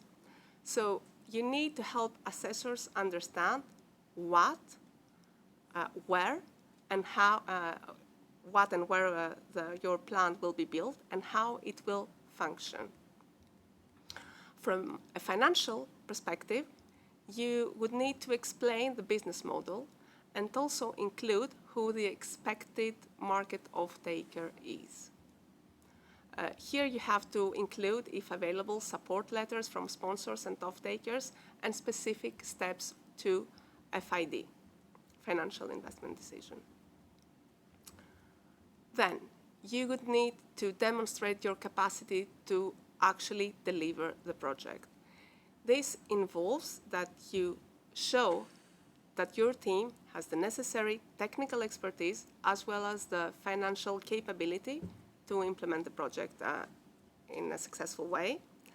And we need, assessors actually need to have confidence that the proposed work that you present can be executed as planned. So please follow the predefined structure for work packages and ensure that information is consistent across all sections. Go into the quality of the proposal and touching upon the frequently asked questions on land requirements. Let me briefly clarify several key definitions that are essential to determine project eligibility and compliance. You will find these definitions also through the EU Funding and Tenders portal, and it is important to understand them correctly when you prepare your proposal. So first, it's the forest definition, directly linked to the requirement that deforestation must not exceed 20% as a direct consequence of the project. So here, remember that any deforestation occurring from the opening of the call onwards may be considered linked to the project.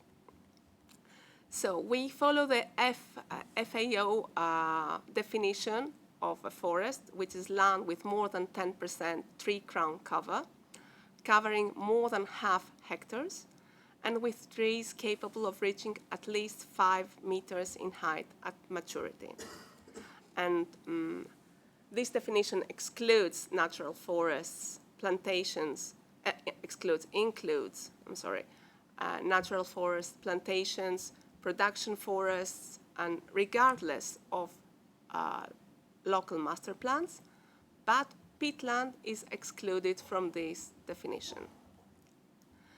Then, with regards to agri-PV definition, you can see what is included in EU Funding and Tenders portal.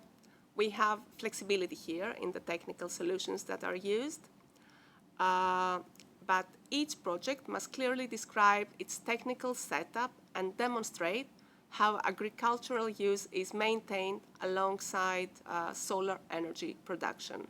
And you will have space to provide your explanation in the application form part B in section 1.2. Finally, we have the agricultural land in production. And this is defined as land that actively is used for arable farming, permanent grassland, permanent crops, and kitchen gardens. So any land that has not been worked since the 1st of January 2024 and is not part of crop rotation is considered not in production. A key point here is to remember that actual land use takes priority over classifications in master plans, and these definitions are also aligned with Eurostat standards. Again, peatland is excluded from agricultural land definitions.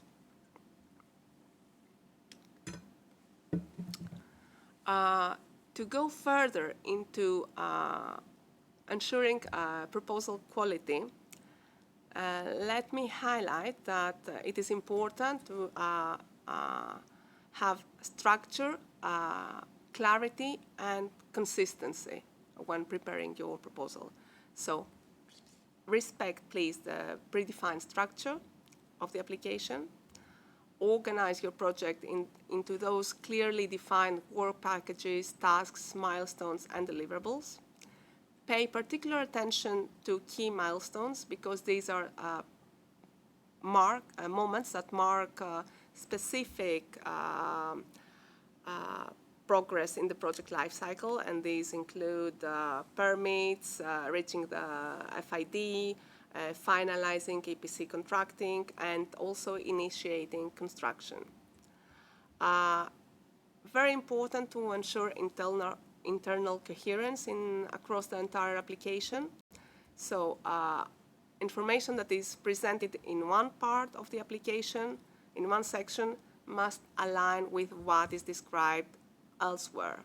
So all the timelines and technical details and financial assumptions, please present them in a consistent way throughout the document. And going into some practical recommendations for preparing Part B, it is recommended that you set the project starting date to the 1st of September 2026. That is the final day for submission. And we will have all projects choose that start date to maintain consistency with the expected program timeline, and also to have a clear reference point for scheduling activities. So in connection with this, we suggest that you place month 1 in the Gantt chart to be September 2026. Another important point to pay attention to is the closure of WP1, which needs to be no later than the 28th of February 2029. Also, placing this as the latest completion date helps you ensure that the initial project phase remains within the expected time frame. And finally, when you prepare Part B, you will notice that there are some work packages that are related to operating support. Kindly remove them because they are not applicable in this context. So going into the predefined work package description, WP1. This is how you will organize your construction phase. And you will need proof here that the project has entered into operation or that it is feeding into the grid. WP2 presents the first operating phase, and here we will need to see proof of generating at least 900 full load hours per full year for Finland, or 1,550 full load hours for Bulgaria until the second year after entry into operation. WP3 is operating phase 2, and this is again proof of at least 900 or 1,550 full load hours per year until year 4 after entry into operation. And the final work package, operating phase 3, is continuing to provide proof of full load hours from year 5 to 15 after the project's entry into operation. So by following this structure, you will have a clear and logical flow in your proposal. So some clear writing tips with regards to technical aspect.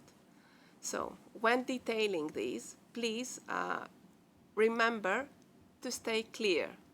So explain the technology. which type will you be using? Are you using bifacial solar panels? Are you using monocrystalline ones? If you have collocated BESS storage, what is the type? Then, be very specific about the project site. Where will your installation be located? Do you own the site already?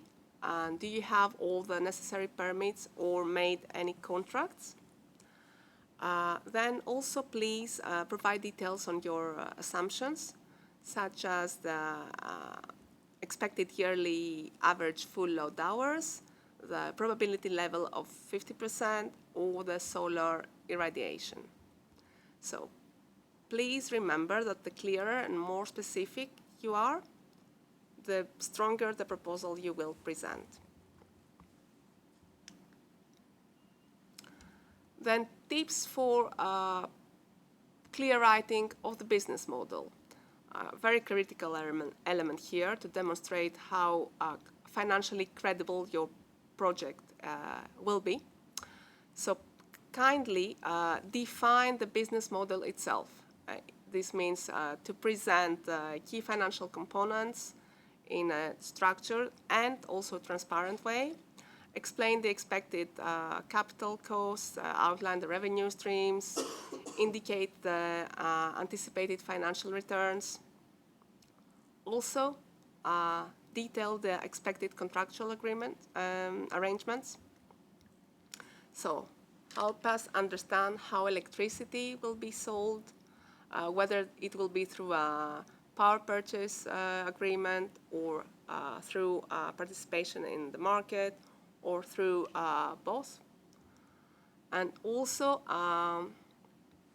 kindly describe the engineering, procurement, and construction arrangement. How will the project be delivered?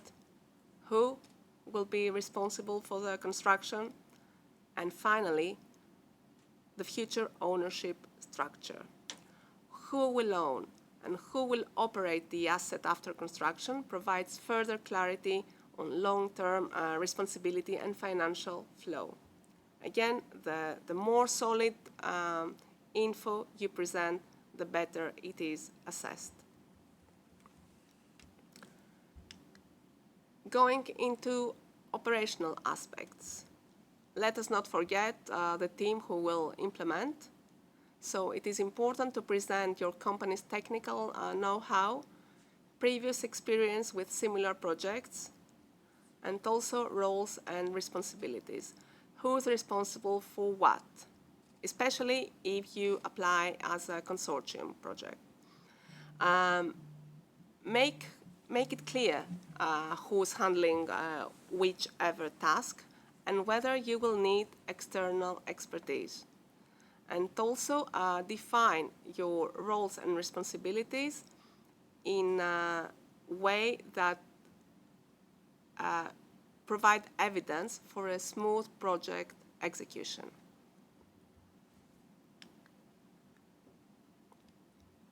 So, before submitting, remember and check, are you on track to submit?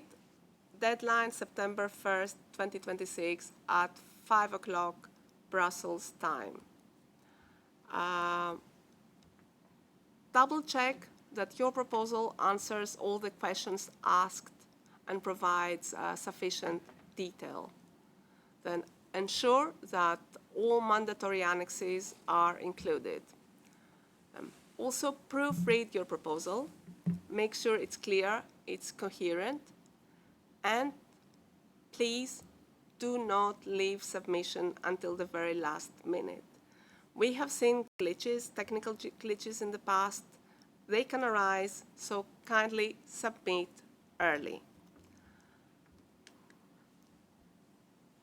And going back to the slide that you saw earlier today as well, quick look at important dates.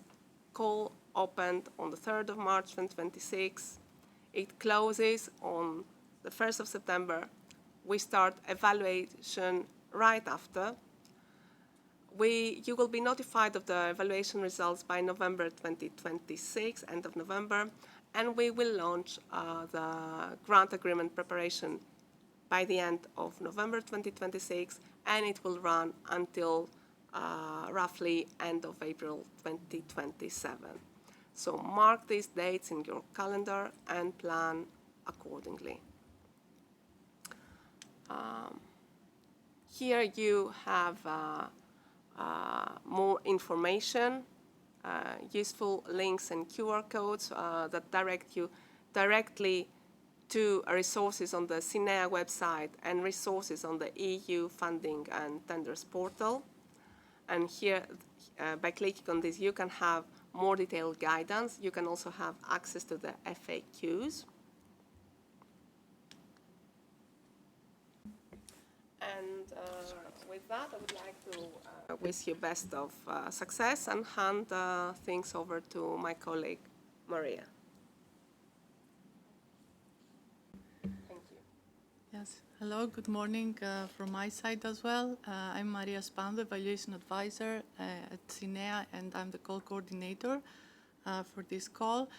So building upon what all of my colleagues have previously presented, I will basically provide a more like hands-on presentation of how to operationalize and how to visualize what has been presented so far. In order to submit your application, you have to finalize some steps before starting with the system. And this has to do with ensuring that all the applicants have a valid EU login account. In the past, it used to be called ECAS, and there is the Funding and Tenders portal has a specific section in order to create such a EU login account if you don't have one. And secondly, all applicant entities must have a participant identification code. This is also done through the EU funding tenders and portal, which means that there should be credentials both for people and for legal entities that are intended to be included in the proposal. In case you already have a PIC number as a legal entity, please make sure that every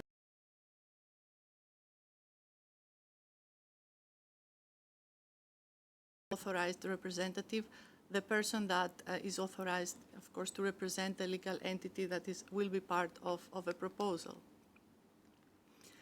As it was mentioned multiple times, your gateway to submit your proposal is the EU Funding and Tenders portal, but it's not only for the submission. All the information that you need is provided through the different menus that you can find in the interface. So first of all, it should be noted that this is a Commission-wide tool or website, so you need to find the specific call that you're interested in or search for other calls of your interest. But in this particular case, there are a number of ways to find, to navigate in finding the specific call that you're interested in. And in the presentation, you can find the ways to do it through the landing page. So once you select the preferred way to search, then you will be taken to a search function where you can search by keywords, etc. And then you can access the particular call through the hyperlinked links that will be provided. Please take note that in this particular case, this call has only one topic. The results are presented at the topic level. So if for another call you have more than one topics, take this into consideration. So once you identify the call and the topic that you would like to submit your application for, then you will be taken to the topic website. The topic website has a wealth of information to guide you and also to start your submission. On the left right-hand side, you can see the navigation panel that will also help you navigate the long web page. And of course, it also provides the important information about the closure date of the call that should not be your objective, as Luisa mentioned. Should be earlier than that. So once you have landed on the topic page, you will be able to start submitting, and you can see this indicated as step 1. So once you start submission, you will be taken to some other web pages that were briefly presented by my colleagues earlier, and now you can visualize of how they play out in practical terms. So this is the beginning of your the submission of your proposal. First of all, you will have to encode information about the legal entities and then about the people that will be involved. As it was mentioned before, a PIC is necessary. If the PIC is, you forgot your PIC number, there is the option to search by name. If there is no PIC number for a specific legal entity that is intended to be part of a proposal, please, as soon as possible, register that legal entity in the participant register. Another type of information that should be encoded from the outset in order to start your submission is you have to state the role in the proposal. You also have to to create an acronym and provide a short summary of your proposal. As you can see, also in the call text and in this presentation, there is a specific naming convention for acronyms, so please, you're kindly requested to respect this naming convention when you are developing your project acronym. And you can also see that this website also, webpage, this also provides information about the templates and where to look for information and help if you need to. And you can see these colorful rectangles. It has to be noted that when you start creating a proposal, you should be saving frequently as expected. You can save the draft. You can also submit the draft. And if it is before the call closure deadline, you can submit the proposal as many times as you wish until the deadline. But take into consideration that each new submitted version of the same proposal will replace the previous one.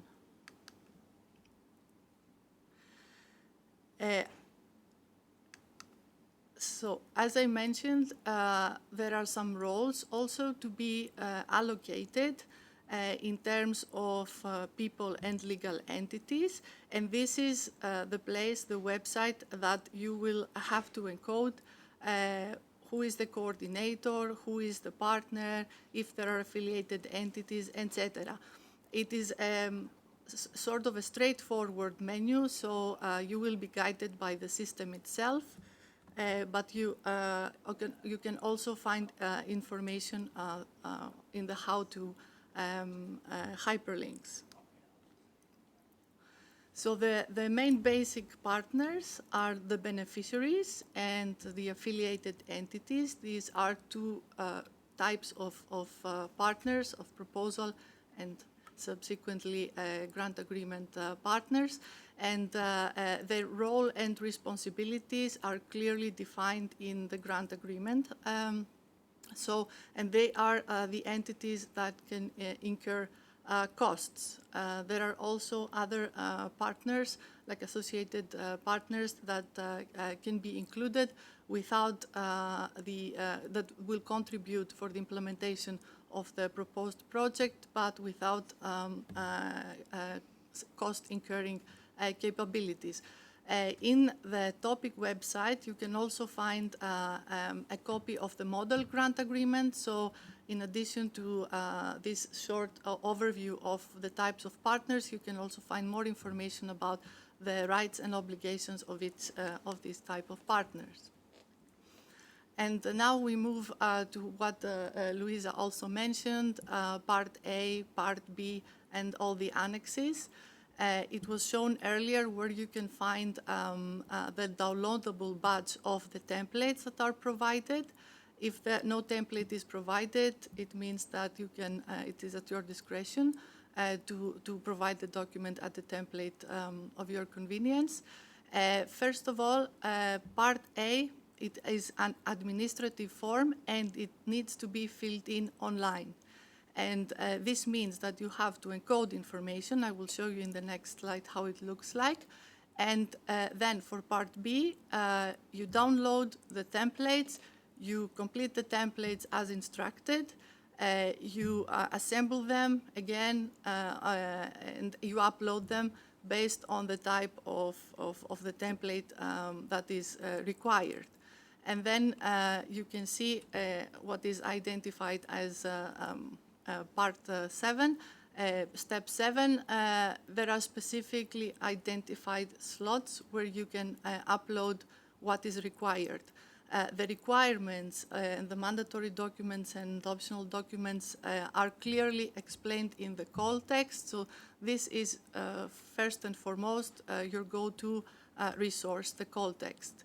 So when you would like to encode the Part A information, you will click the button identified as step 6, and this will take you to a different website with different chapters, if I may.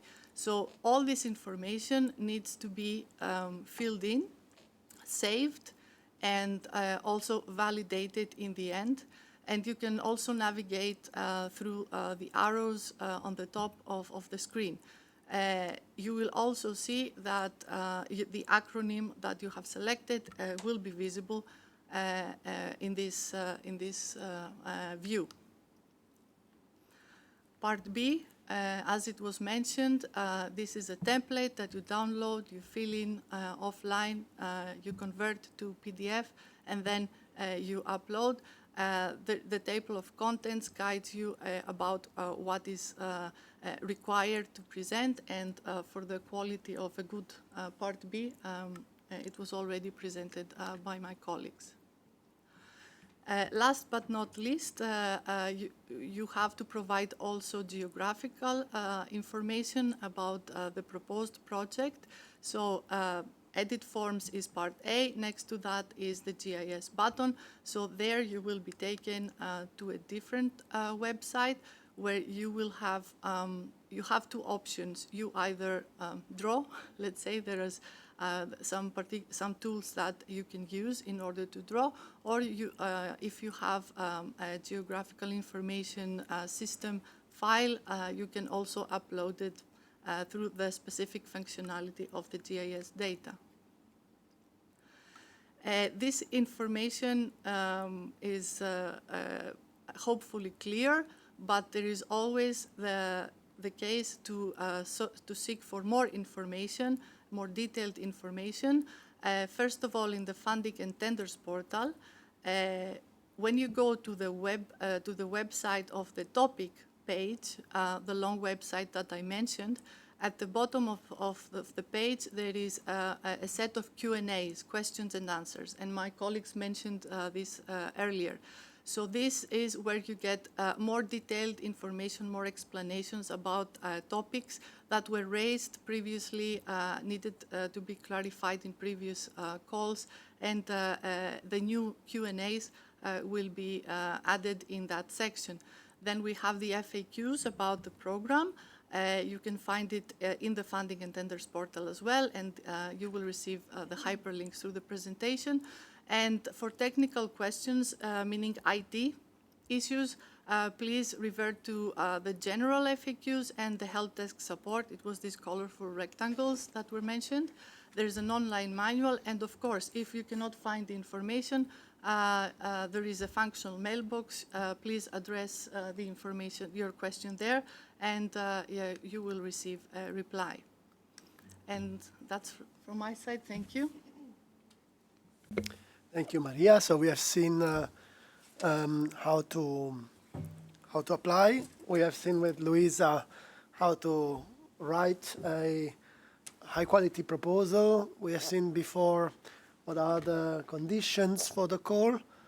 So what's next? If you get an approval letter, what will happen? That will be Teresa to guide us.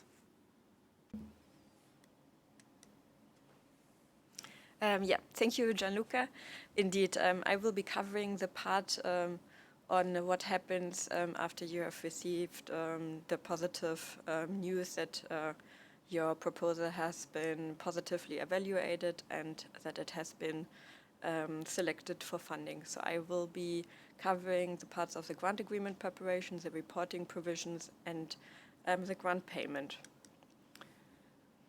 If you look into grant agreement preparation, this is a period that will start right after you have been informed of the positive outcome. So it will basically be a dialogue between you and us in which we fine-tune any technical or financial aspects of the project.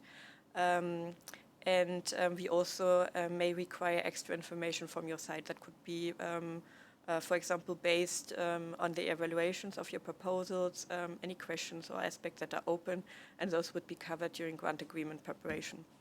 There will also be a kickoff meeting organized, usually organized as a plenary with all the selected projects, but also in normally bilateral sessions where we are looking with you specifically into everything that's still missing and what's still required before we can sign the grant agreement. So in those kickoff meetings, we will address all the questions that are open, and we are going to agree with you on the project development timeline.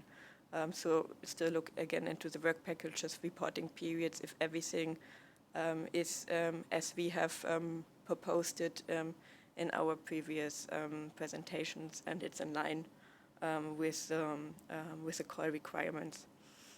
All the reference documents, for example, the modular grant agreement, but also other relevant templates and guidance documents can be found on the portal reference documents. Indeed, here you have again the link specifically into the for the model grant agreement. I want to just highlight a few articles. I mean, you can look into this document yourself and go through all the articles. Also, probably good to to send it to your, if you have a legal team, they might be interested in the model grant agreement. But I just want to highlight a few articles. So, for example, we have the Article 17 about communication, dissemination, and visibility. So once you're selected for funding, you also have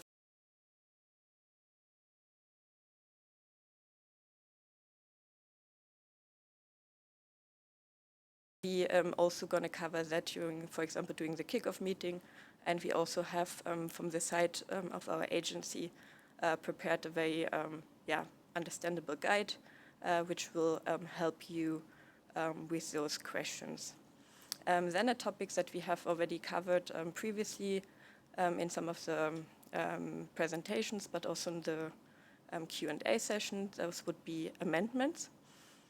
So it is possible to amend the grant agreement under the conditions that the changes to the agreement would not call into question the decision awarding the grant or breach the principle of equal treatment of applicants. And those amendments may be requested by any of the parties.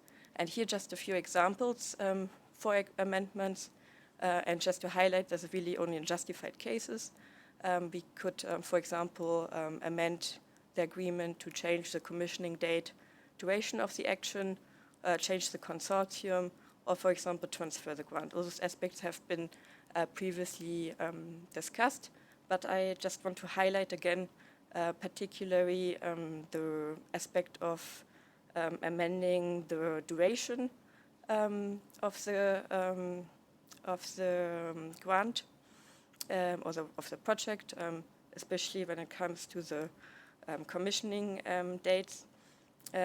Just to note that those amendments are possible, but it's also really only in limited cases, duly justified, and they can't be abusive. So that's to be noted that we also reserve the right to refuse requests for extensions if we consider that those would be going against the call objectives or being not justified or abusive.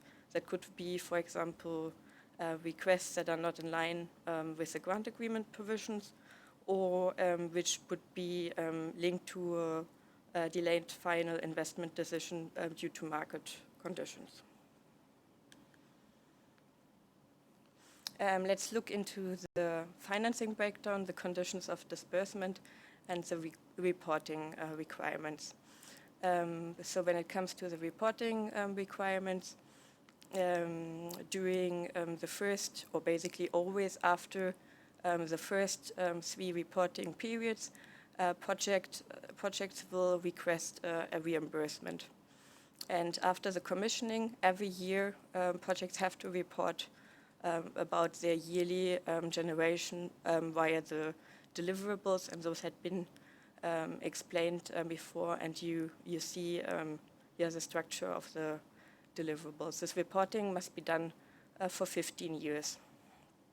When it comes to the financing breakdown, the financing of the project is completed in the first 3 reporting periods. Altogether there are 4. So at the first reporting period, basically in the end of it, which corresponds to the commissioning, there will be a payment of up to 60% of the maximum grant amount. In the end of reporting period 2, there will be a payment of up to 20% of the maximum grant amount, which corresponds at the end to the end of the year N+2. And the reporting period 3 will end at the end of year N+4, and there will be again a payment of up to 20% of the maximum grant amount. So altogether, during the first 3 reporting periods, you come to a grant disbursement of 100%. And on the conditions for disbursements, those interim payments are done within 60 days at the end of the reporting period, and upon approval of the periodic report and the proof of energy delivery. And I will go into the details of reporting in the next slides. So for reporting, there's to be said that there are different reporting. So there's for once the continuous reporting, in which all the beneficiaries must report on the progress of the actions, for example, through deliverables, milestones, also the critical risks in the continuous reporting tool on the portal. And then there is the reporting linked to payment, the so-called REPA. And for that one, the beneficiaries have to submit a periodic reporting, which is consisting of a technical report and financial statements. Something to note also from our first experience. This now with the first REPAs we had for the first RENEWFM calls. So the deliverables need to include the following elements. Information would otherwise be requested. Either you would be requested to resubmit a deliverable, or in case some elements are missing still, they would be requested at the REPA stage. That, for example, for the first deliverable, the proof of installation of fully operational capacity, which corresponds to the commissioning certificate, it's very important that it clearly mentions the following elements: the apparent power, the rated capacity, the maximum output, and the minimum output. For the second deliverable, which is a proof of first energy generation, This corresponds to the copy of notification from the DSO, TSO, or responsible authority. So it's very important that this deliverable is really a document that is issued from the responsible authority. So it's basically a proven first energy generation. And this one should be including the actual amount of energy delivered, and it should be also an official document, so signature, date, letterhead, and so on. So it's a very good practice doing this for the first one, because this is also the format that we would require then for the next 15 years. And here you still see a visual description of what I've just said about the milestones for grant disbursement. So you see year N, where 60% of the maximum grant amount is paid out. Then you have 2 years later another then it's up to 80% of the maximum grant amount, and then we come in year N plus 4 to the up to 100% of the maximum grant amount to be paid out. And you see then it goes on because we have to reach the 15 years that we are requiring for you to submit us a proof of energy generation. So you see the N plus 5 to N plus 15 until in the end your project ends, and it would end with either a payment of the balance or with a recovery. And with this slide, I end this presentation and overview about everything that would happen after the positive outcome of the evaluation and the hopefully for you happy message that your project would be funded. Thank you, Teresa. So we did the whole way down to until the closure of the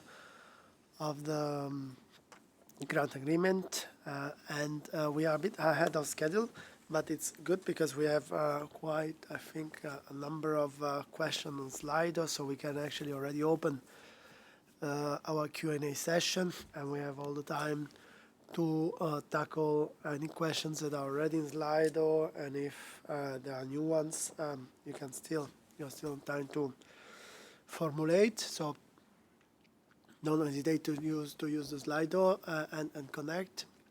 So let's see the list of questions. So the first we have is about again the 20% land use.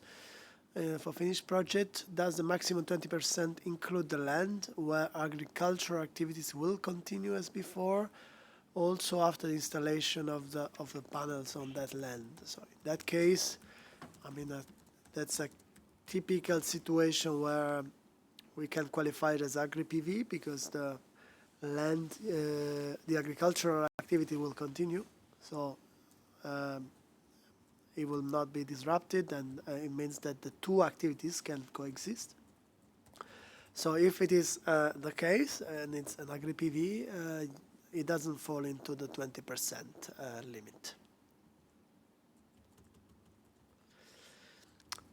I think linked a little bit to previous questions regarding a project that may go over the 100 megawatt P, whether the project could apply for only part of it, like a pro rata, applying a pro rata.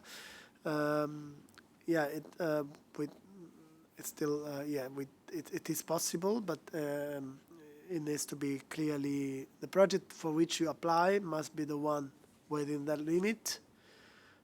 So maximum 100 megawatt, and we need to clearly identify the project. At the submission stage, so during the evaluation, and later on, because of what Teresa just explained about the energy proof production, so we need to clearly understand where the energy comes, so clearly be able to attribute it to the project we finance. So in that case, maybe you will have to install a specific metering separate so that it is captured for the given project that is under grant agreement. can go. Yeah, our land is peatland with drawing effort to allow forestry, but it failed, and the forest does not grow enough for production. Does it count as a forest? Well, there you have to stick to the definition of forest. So you need to see your land, whether there is more than 10% of the area where you have tree crown cover and at least half an hectare, and the tree trunk cover should reach a minimum height of 5 meters at maturity, not at the moment of the submission, but at maturity. So it means that if there is a tree, and that species of tree would normally at maturity reach at least 5 meters, then that tree falls into that category of as a forest. But you have to count how much of this area you have it as a forest. In this case, I understand that you don't really have it because the effort to reconvert into forest failed. So in that case, I would assume that it wouldn't count as a forest, but you have to yourself assess the specific case whether it can be considered as a forest. But from what you write, it sounds as it doesn't.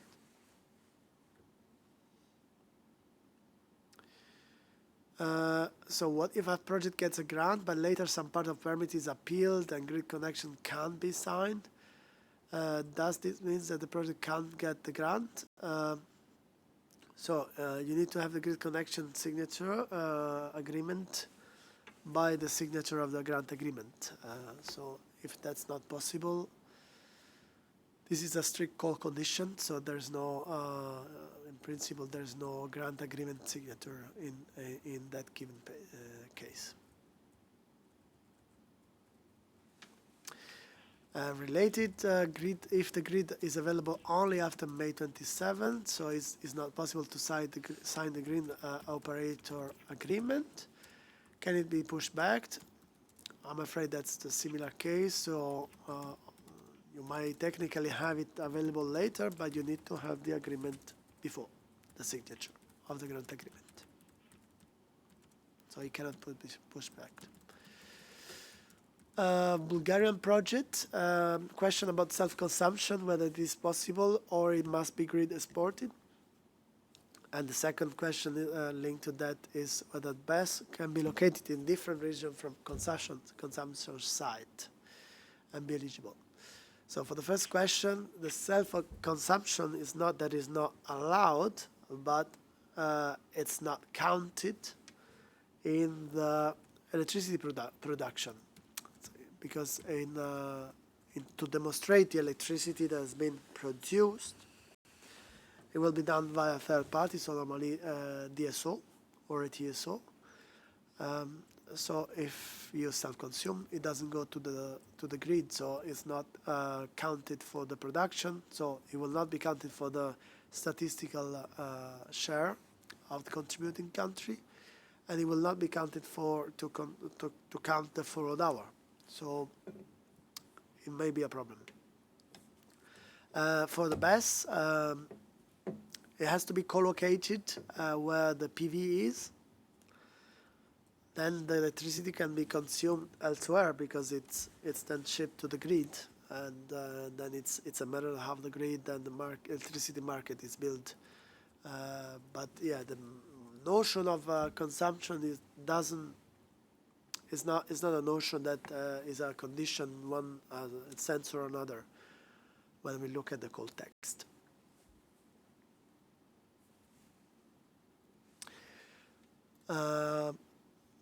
Another question on the land use, former field. If a former field has not produced agriculture for several years before tendering, is this land considered as a field? Well, it is a field, but not necessarily agricultural field in use. So in this case, it is valid the definition that you find in the call text. So agricultural area not in use or not in production is considered to be land previously used as for agricultural purpose, which is no longer worked since January 25 and is not used for crop rotating. So if it is not in use and since January 25, then it doesn't count in the 20% limit, unless it is used for crop rotation system.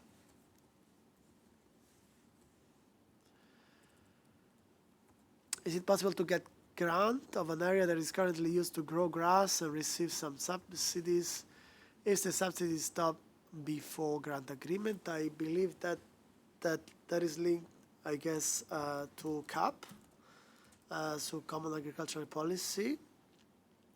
Of course, there you have to see whether what would be the impact on the subsidy for CAP, because there are specific rules there. But as we said before, in a similar question, the two don't necessarily interact. So, I mean, you would receive the subsidy to build a solar PV, and in that area there are specific conditions to respect that we are talking about, the 20% limit.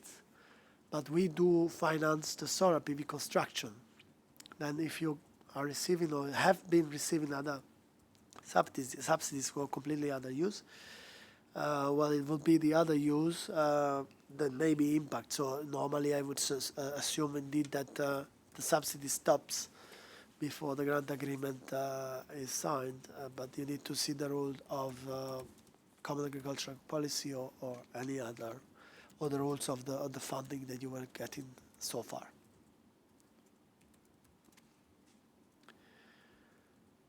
So if Agri-PV requires land use plan, does the area have to be designated for agricultural use or not? So we don't look at the land use plan to define whether it is a agricultural area or forest or elsewhere or something else. We look at the use. So whether it is in the land use, it is defined as agricultural or energy use. It doesn't have an impact in the way we calculate the 20% limit. If you like, this is a national requirement on the coal, whereas the land use plan are often decided at municipality level.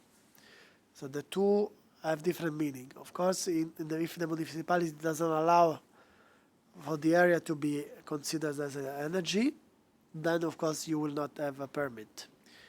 But if it does, in any case, we look at whether some land has been taken from agriculture, if you like.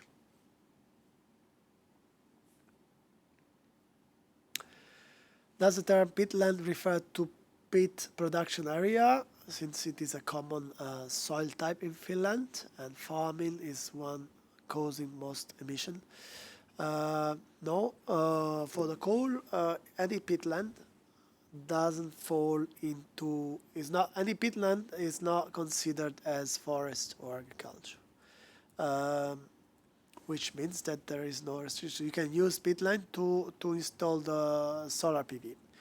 Now, of course, if your area is a former peat extraction area and you convert it into solar PV, well, from an environmental emission point of view, it's a real gain because extracting peatland is causing a lot of emission, indeed. So if the fact that the project determines a halt of the peat extraction, it's in terms of GHG avoidance, greenhouse gas emission avoidance, that's very beneficial. So it's something that it can be underlined in the project since it contributes to several objectives of the EU.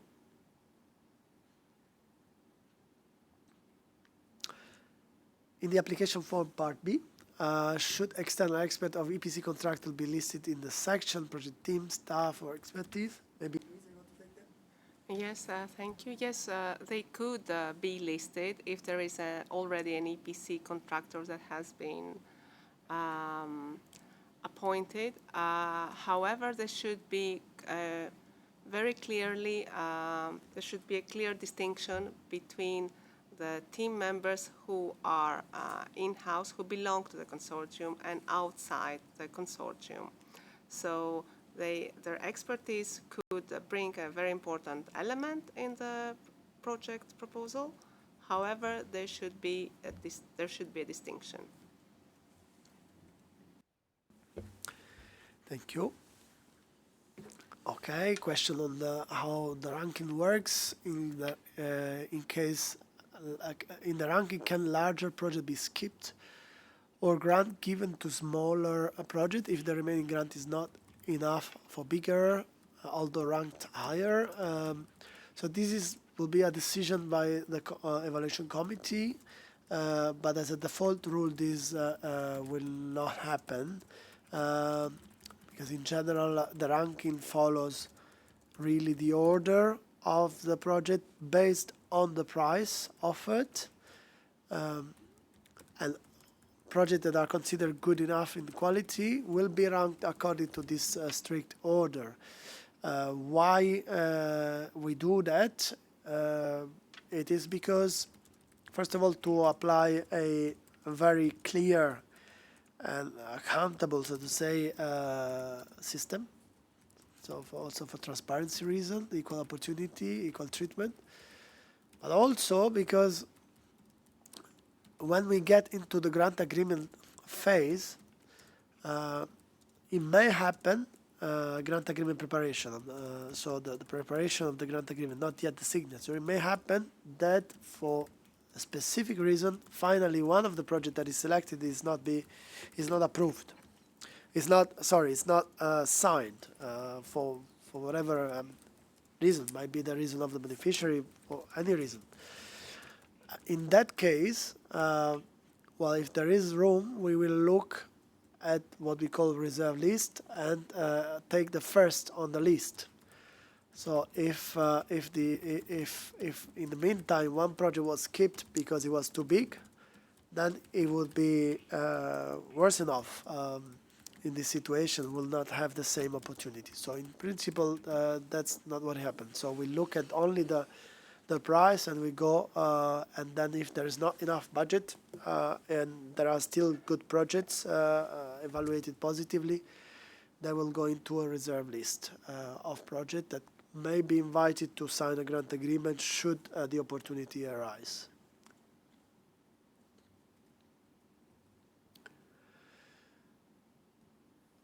Project on wet peatland, most tree under 5 meters with some occasional patches reaching over 5. What counts as a forest? Well, I think I answered in the previous one, but let me go back again. Here you need to look at your specific area. You look at what percentage of the area is occupied by trees, and within those trees, which of them, so which area would be, would enter into the definition of tree growing of at least 5 meters at maturity stage. Here, the aspect to underline, I think, in your question is that it's not the situation of today that determines the meters, no? Is the maturity. So you may have some trees that are 2 meters today when you apply, but these are trees that get to up to 5 meters normally maturity stage, so that would fall into the definition. But otherwise, you have to look at the percentage of the area. So if it is below 10%, it's not considered as a forest, or less than half an hectare.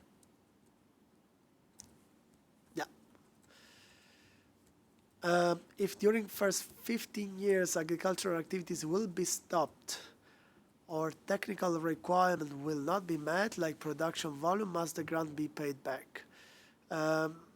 So these are two different situations. So for the technical requirement is that the production volume of energy, you will not meet the energy at the end.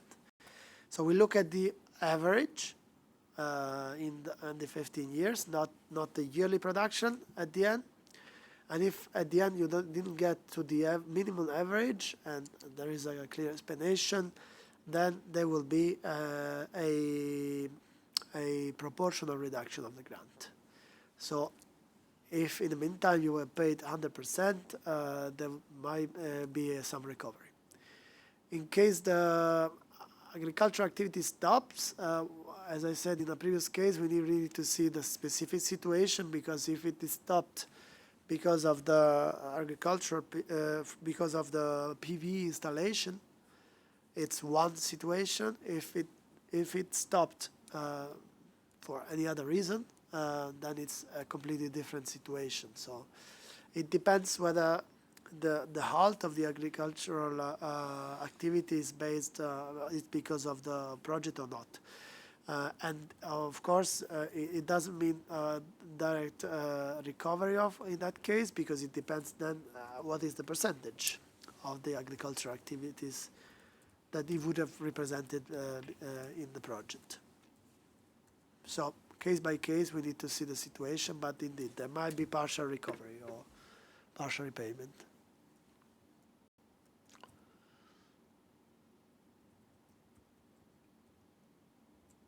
Okay, so in the rank, if there is some budget left but not enough for the next project, can the remaining budget be offered, I guess, to the next project, although if it is less than what was asked? So this will be a decision of the evaluation committee. It will depend on a case by case, because it depends exactly on the situation. In essence, the evaluation committee will need to decide whether the project is feasible even with less grant or not. So giving less grant, will jeopardize the project or not? So in specific cases, this could be a possibility. If the lowering of the budget, it's limited, but it will be really a decision of the evaluation committee. Okay, this was the last question Slido. At the moment, it's like 6 to 12. Shall we give another couple of minutes waiting if there are any last burning questions? So let's wait a couple of minutes, and then we're coming back for the conclusion.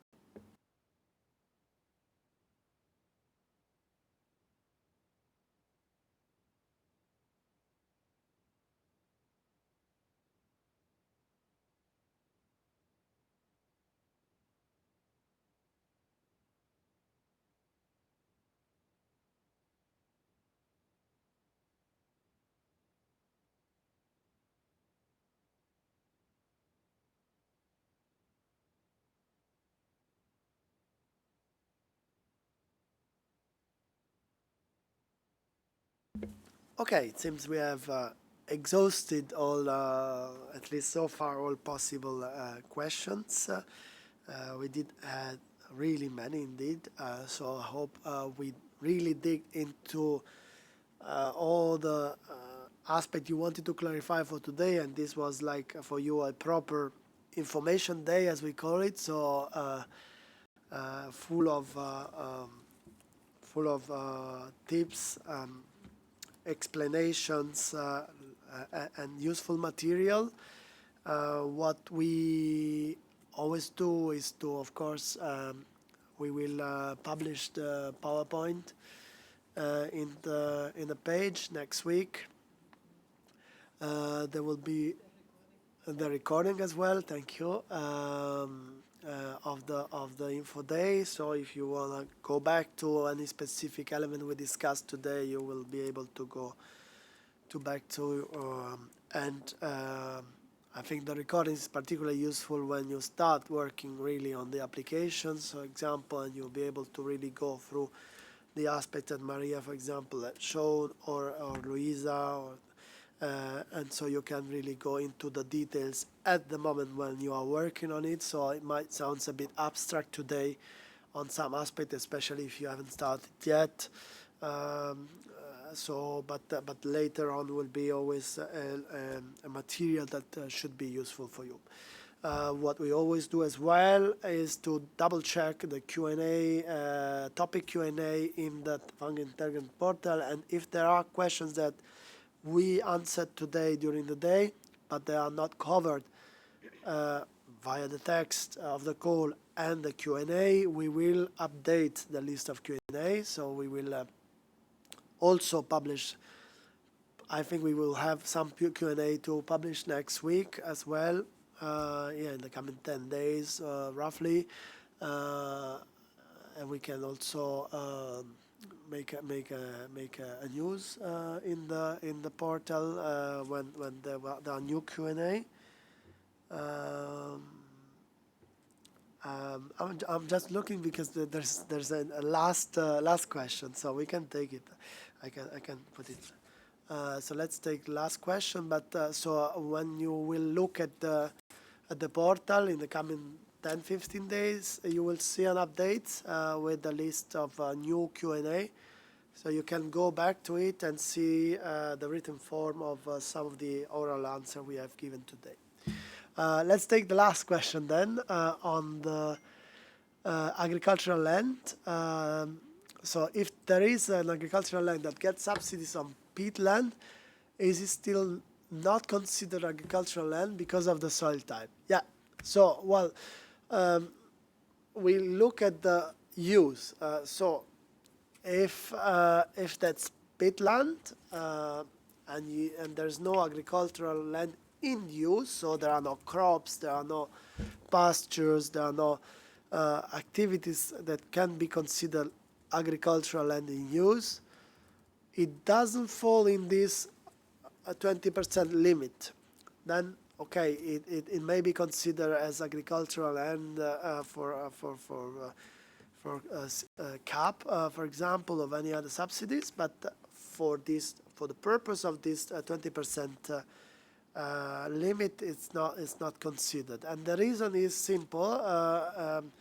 The idea was to limit as much as possible the use of agricultural land, the substitution effect, if you like, of this coal into the use of agricultural land. That is the purpose. That's why would not be considered, because if in the peatland you are not producing any agriculture product, then you are not taking away from agriculture production the land to use it for solar PV. Hope that's clear. With that, I still see one question, our last question just arrived. I was about to close, but let's take it, of course. We are there for that. So all participants of the project must have a peak at EU, so the portal. Yeah, sorry, I couldn't see the screen. Yes. So through the Funding and Tenders portal, all legal entities should have a peak. And all the persons that are participating need to have access to Funding and Tenders portal, and this can only be done through the EU login credentials. But the PIC is a prerequisite. There are different levels of detail that you can provide, but please make sure that all the information requested is there. Great. Thanks, Maria. With that, it seems we have really exhausted the list. So it's 12 o'clock sharp, so we let everyone go in to lunch. We wish you the best of luck, and there you have the link of the functional mailbox. Thanks to everyone having participated, intervened at various forms today. I'm sure it was useful for participants, and we are looking forward to see the best projects submitted by the deadline of this call. Thank you very much.